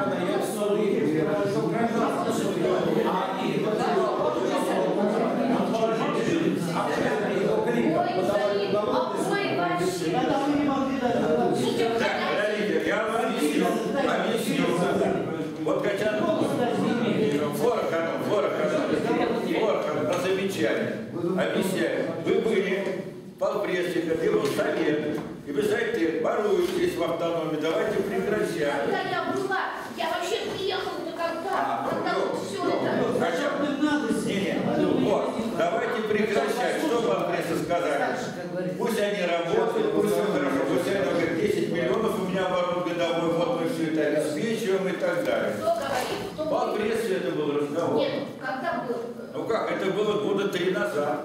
И вот каждый раз мы говорили, здесь незаконная сдача, здесь это. Нет, все хорошо. Пришлось подать в суд. Куда делать? Простите, я... А как еще? Ой, Минатюк. Зачем? Иначе ляжете посылать. А не надо сделать себя вот это, потому что каждый татарин насчет каждого здесь 20 лет идет работа, 20 лет боремся с ним. И что письмо-то? Кому нужно ваше письмо? Как это? Да. Вот суды. Давайте, мы сейчас официальное собрание такое завершим, и потом уже закон останется между собой. Да, давайте. Лена, давай попробуем вопрос, как вы решим второй вопрос. Антон Ильич, можно мне это сказать-то? Я за перерыв вчера готовый. Но меня эти оценки, автономия нелегитимная. Тресселер мананады. Анда эдегес сагризот конференция диштрабас. И сагризот бетенеши Катарлар, Бескер Катарлар, Бескер Катарлар, Алада Катарлар, Тилерге Сайланарга, Тилерге Боза, Сайласынар. Анда келді, зәрелес баспейсі, бұл келген Северзудинов вот Искандера, вот Пиначев, Кидян, Пашкаларцев, Пасана, Яздай, но все делегаты. Неправильно.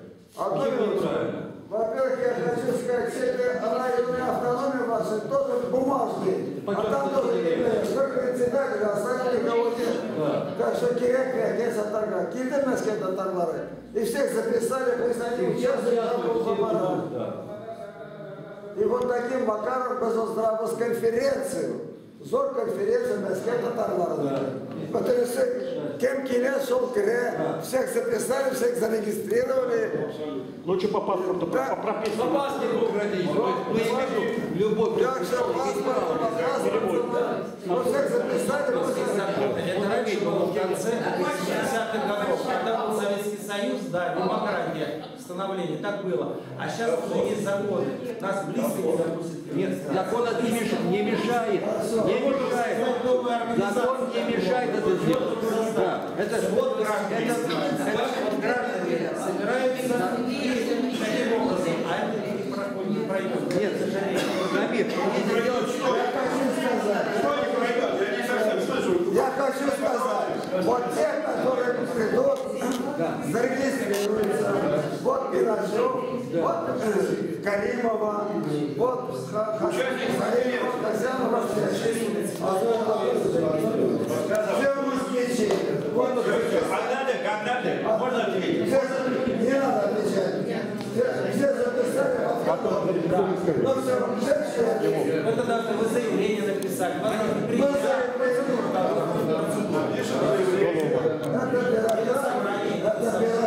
Он ботан не может.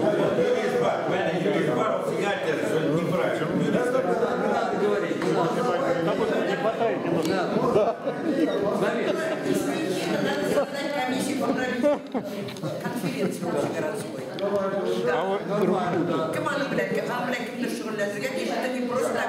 Для собрания можно? Это же закон там.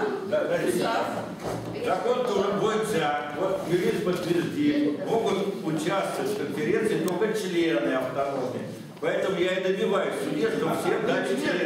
Членов-то нет, полно мать. Тихо, правильно? Москва пустая, где заказ? Стоп, правильно или нет? Да интересно придумали, а? А мы делаем так, что участие в этой конференции и будем считать. И будет факт приема в автономии. Вот участие в этой конференции является факт приема в автономии. Я тут подготовил резолюцию подготовил. Да можно зачитать? Да. Вот. Резолюцию об этом собрали. Давайте сейчас мы попробуем. Как инициативную группу, да, можно. Да, вот смотрите. Резолюцию собрали. Мы участники собрания татарской общественности. Выражаем свою озабоченность. Где присутствующий список резолюций? Пустые стены. Мы общественность. Вот опять вот. Зачем элементарные. Дай список, мы сейчас все перепишем. Ну давайте запишите. Давайте, кто хочет записывать, пожалуйста, записывайте. Давайте запишем, да, давайте. Сейчас распишите, да, даже распишите. Дайте мне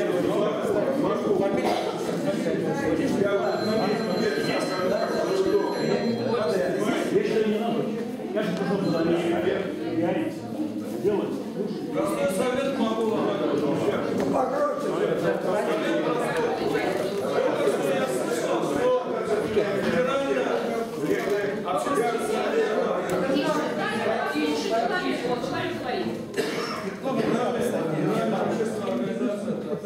Там есть членство, правильно? Да. Вы берете устав, это организация федеральная. Изменения вносите в свой устав, и все, членство. А вы можете им помочь? Да есть. Вот У нас уже это есть. Ой, У Дамира в уставе это есть. может и есть, результата нет. У вас уже есть, слушайте. Члены должны быть. А кто там? Я ради этого и что Регулировать.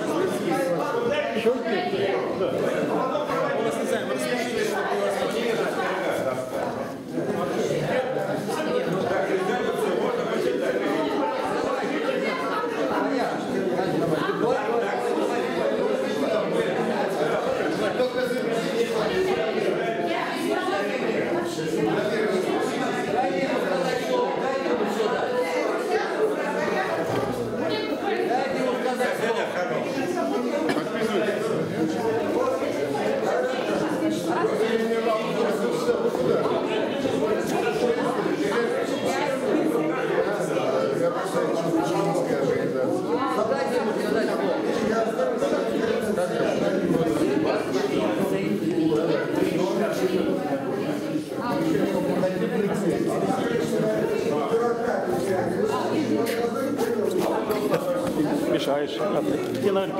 Наверное. Отойди, ты же мешаешь. Не мешайте.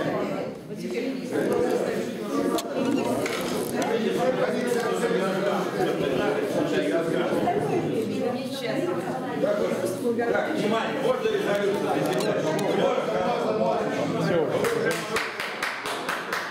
Давайте сели. Хасанян хорошо. Они уходят. Сейчас мы придем. Хасанян хорошо. Сейчас мы досчитаем,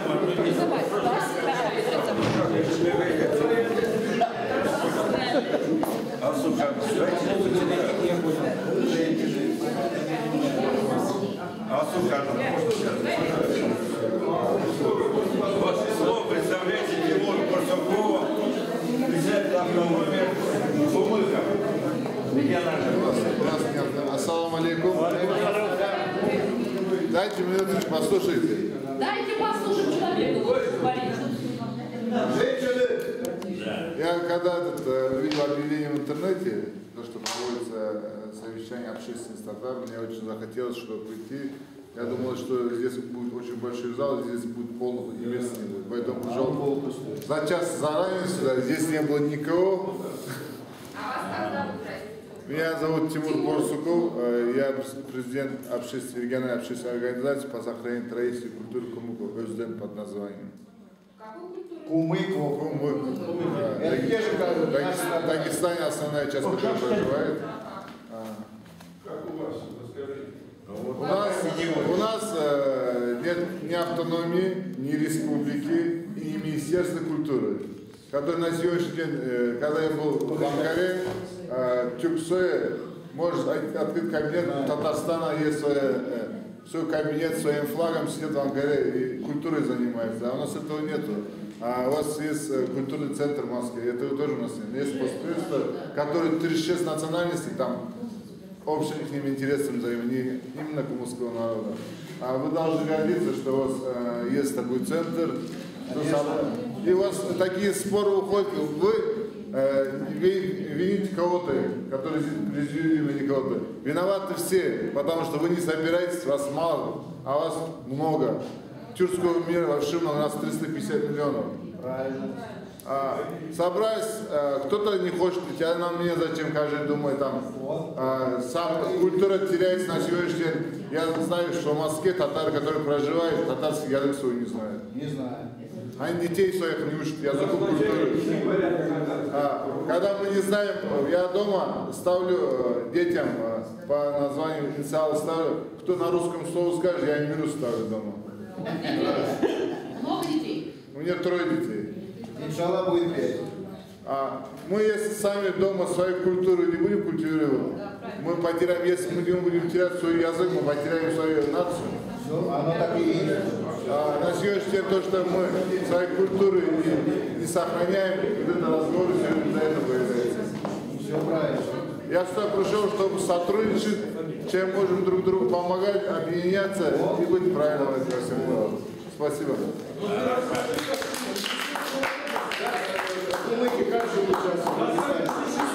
Мы здесь в Дагестане живут неплохо.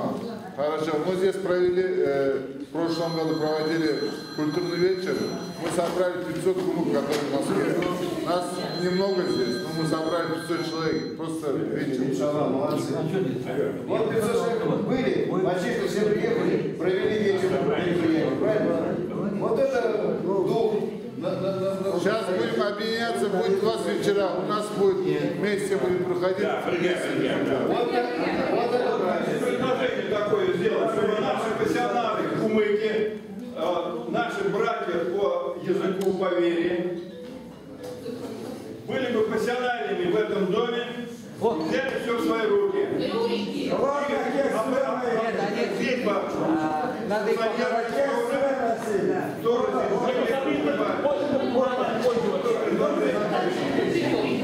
Yaxşı kardeşler, bizning bir xalq, biz bir xalq var. Kelingizga, biz sizni gördüğünüzde gidelim.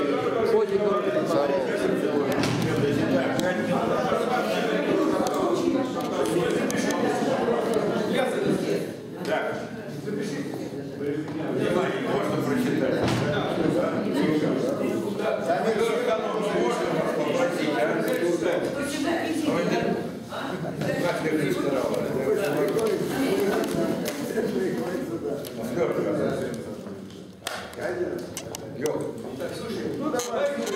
Так, резолюция собрания татарской общественности Москвы. Мы, участники собрания татарской общественности, выражаем свою озабоченность существующим положением дел в региональной татарской национальной культурной автономии и в находящемся в ее распоряжении здании Татарского культурного центра.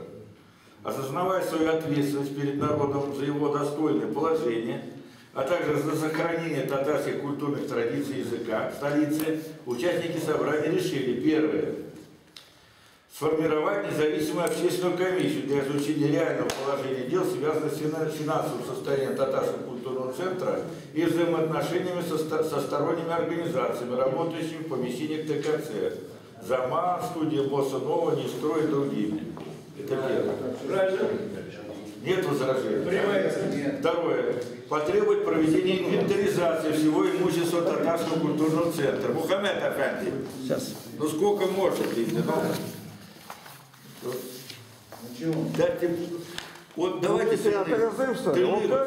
я зараз иду потом.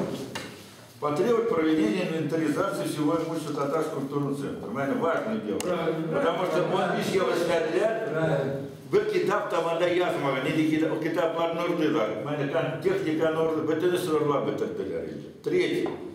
Для устранения противоречий с договором номер 3 БП, вот этот аренда безвозмездного пользования нежилым зданием от 12 июля 2009 года провести реорганизацию, предусматривающую вхождение структуры РТМК коммерческих организаций, деятельность которых соответствует целям и задачам национальной культурной автономии.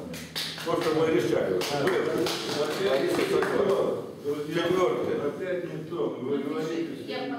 Четвертое. Собрание отмечает, что решение 3 конференций, последующих после отставки председателя Акчурина, не были зарегистрированы в управлении Минюста Российской Федерации города Москвы.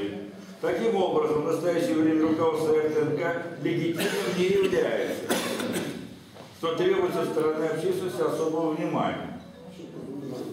Пятое. Деятельность его председателя РТНК Хусаинова считаем неудовлетворительной и требуем его отставки. При том, что... Можно я скажу? Нет, я не хочу, или я тоже сейчас свою, я не хочу эту агрессию слушать. Можно я теперь буду... Два слова, скажи два слова. Нет, я по третьему институту, кстати, государственный советник по вопросу культуры с красным дипломом. Я как человек приезжий, но москвичка. Давайте я выступлю между вот этими вашими соседями, матерями, нет, под волонтером. Я никакую петицию, больше никакие агрессивные собрания, не собираюсь приходить. Давайте я буду выступать связующим звеном между всеми. Это мы все знаем. И давайте, ребята, давайте тише. Вот я даже всегда думала, почему я пишу песню от Абрахова. Вот меня многие патриотисты там ругают, что я там пишу военных, чего нет там у этих военных. Я такие позитивные вещи пишу. И вот знаете, я теперь сегодня поняла, почему я написала песню Шарипова про татар. То, чего нет в татарах. И я не буду больше никакие агрессии, вы все там друг друга ненавидите, такое ощущение, не могу понять, что там между всеми все это происходит. И можно я вот эту свою, то, что я, а потом скажу, и я пойду, и вы посчитаете, меня выбрать связующим звеном между всеми. Если я на Угаре писала гимны, сотрудничала со всеми партиями, они на севере знали, что я парламентер, всех умудрялась успокоить, и я была, мои все созидательные дела всех соединяли. Вот я вам свою ячейку Шарифа. Если вы согласны, что я буду у вас садиться, никакие декларации подписывать, я не согласна. Не надо татарам, значит, такую агрессию друг другу гнать. Давайте все. Не хотите? Нет, подождите, не надо здесь тоже. Не надо вату нам вешать на уши. Не надо, давайте ответим на ваши. Мечеть Шарифа. Не надо сейчас, не надо. Не надо, здесь не надо. Все. Хадерцы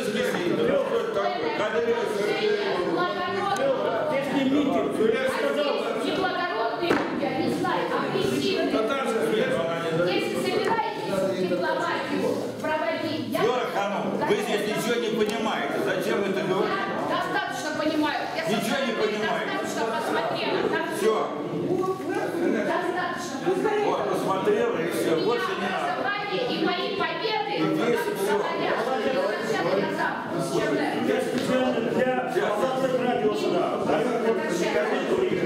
нет, дочитайте, давайте в конце концов. У вас есть...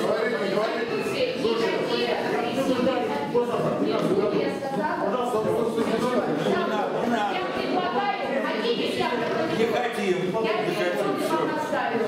Не хотим.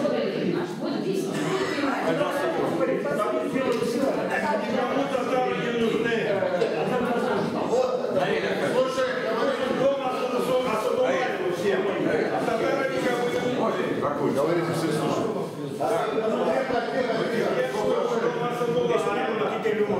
Тихо, смотрите,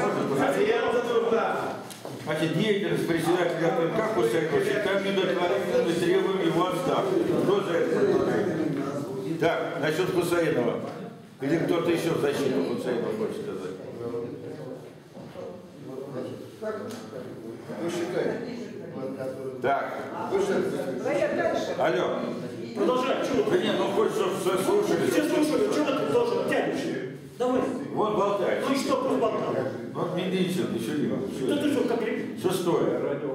Считаем необходимым восстановление в РТНК членства физических лиц, принимая во внимание апелляционное определение судебной коллегии Мосгорсуда от 28 ноября 2013 года.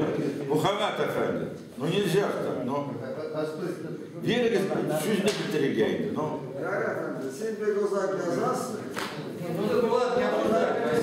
Сюда потеряй, береги, ну. А нас здесь сюда. Сколько можно? 13 награда. Считаем необходимым восстановление в РТНК членства физических лиц, принимая во внимание апелляционное определение судебной коллегии Мосгорсуда 28 ноября 2013 года, отменяющее решение Замоскворецкого районного суда Москвы от 18.12.2012 о признании недействительным решений, принятых на отчетно-выборной конференции региональной общественной организации от 25 мая 2012. Вот то, что мы говорили про Дамира. Также необходимо восстановить членство в РТНК принятых ранее граждан, не дожидаясь изменения устава РТНК, начать формирование списков физических лиц, изъявивших желание вступить в члены РТНК. То есть еще устав не изменен, но тех, кто хочет вступить, надо сформировать списки. Так, дальше, слушайте дальше. 7-й пункт. Принять в РТНК все местные автономии, действующие в Москве, в соответствии с заявлениями. Так, не надо выбирать. 8-й. Провести в мае 2015 года конференцию РТНК с участием на равных правах членов местных автономий и желающих стать членами РТНК. То, что вы просили. Язган. На данной конференции в условиях максимальной гласности провести открытые выборы руководства РТНК на альтернативной основе, что обеспечит избрание легитимного лидера татар Москвы, председателя РТНК. Все. Вот Назифа Ханова директ создать комиссию по проведению конференции. Это само собой. Само собой, конечно. Я за комиссию. Гаяр Афенди, вы не сказали о том, кто имеет право быть выбранным и избирателем на этой конференции. Вот я с Гарман до слова зачитываю. Это вы принять? Нет. Вот я с Гарман. С участием на равных правах членов местных автономий и желающих стать членами РТНК. Вот все, кто желает. В каком моменте желающих стать? До конференции или после? До конференции. До конференции. Какой орган, местный орган будет принимать мое заявление о членстве? Значит, у нас сейчас объясняю. У нас в составе РТНК больше 20 местных автономий. Значит, всех желающих мы в этих автономиях поместим все равно. Вот как сказал. Да. Вот. Сейчас пока устав не поменял. Я хочу автономию Москвы. Подождите. А вот мы, когда придем на конференцию, если до этого не сможем изменить этот устав, то мы проголосуем за устав с членством. Вот и все. Гайр Эфенди, вы как кто выступаете? Как кто? Руководитель автономии? Я выступаю как общественный деятель. Все. Руководитель, вот руководитель, как еще руководитель есть. Все. У нас 20 автономий. Почему они ушли? Я могу сотни заявлений предоставить во время конференции. Всем желающим вступить в его автономию. Я могу. Все. Да. Мы эту формальность обойдем. Больше ничего. Когда проголосуем. Вот. А если суд выдаст, что нужно нам, это самое, мы к этому времени успеем перерегистрировать все. Суд нам даст бумагу, и мы друг дружке заявление. Да, мы напишем заявление. Нет, мы восстановим автономию Дамировскую и туда напишем заявление. Все. У нас будет как раз какая комиссия там при этом, которая будет принимать. Комиссия, как она называется? Какая? Ревизионная или какая? Ну, кто-то должен этим заявление принимать. Объясняю. У нас на сайте существует реестр татар Москвы. Там уже записался свыше 100 человек. 150 человек там есть. 150 человек написали. На сайте у нас есть реестр татар Москвы. Там уже записался свыше 150 человек. Это будет легитимно? Нет, это не будет легитимно. После этого это люди пишут заявление в одну из автономий. Там принимают. Председатель сидит готов всех принять. Местную. В любую. И вы будете участвовать в этой автономии. Можете выдвигать свои кандидатуры на равные права. Конечно. С любым уставом. А когда мы поменяем этот устав, когда этот устав поменяем, вот на конференции, его надо поменять. И мы тогда вступите туда, и все. Вот и все. Гаяр, у меня есть предложение. Да. Поскольку вот эта процедура будет сложной, надо искать, где председатели по районам. Лучше всего, кто записался одно, слушай внимательно. И все, кто желает, при входе мы напечатаем бланки, где только человек поставит свою фамилию, распишется, он будет регистрирован.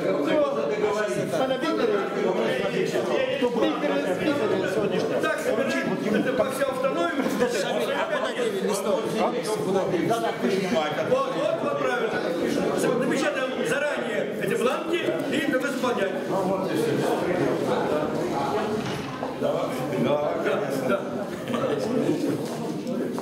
Пожалуйста, извините, мы на конференции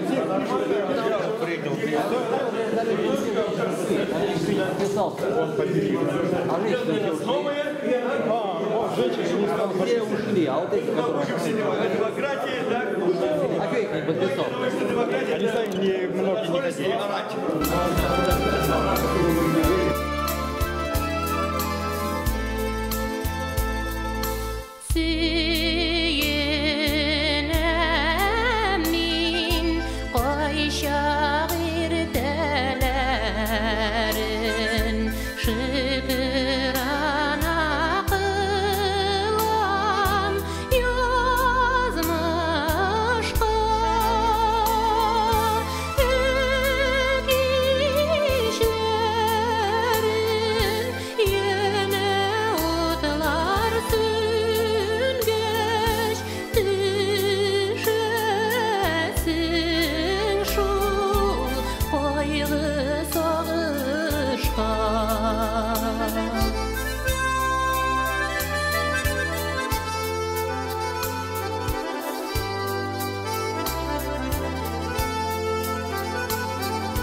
Niye başka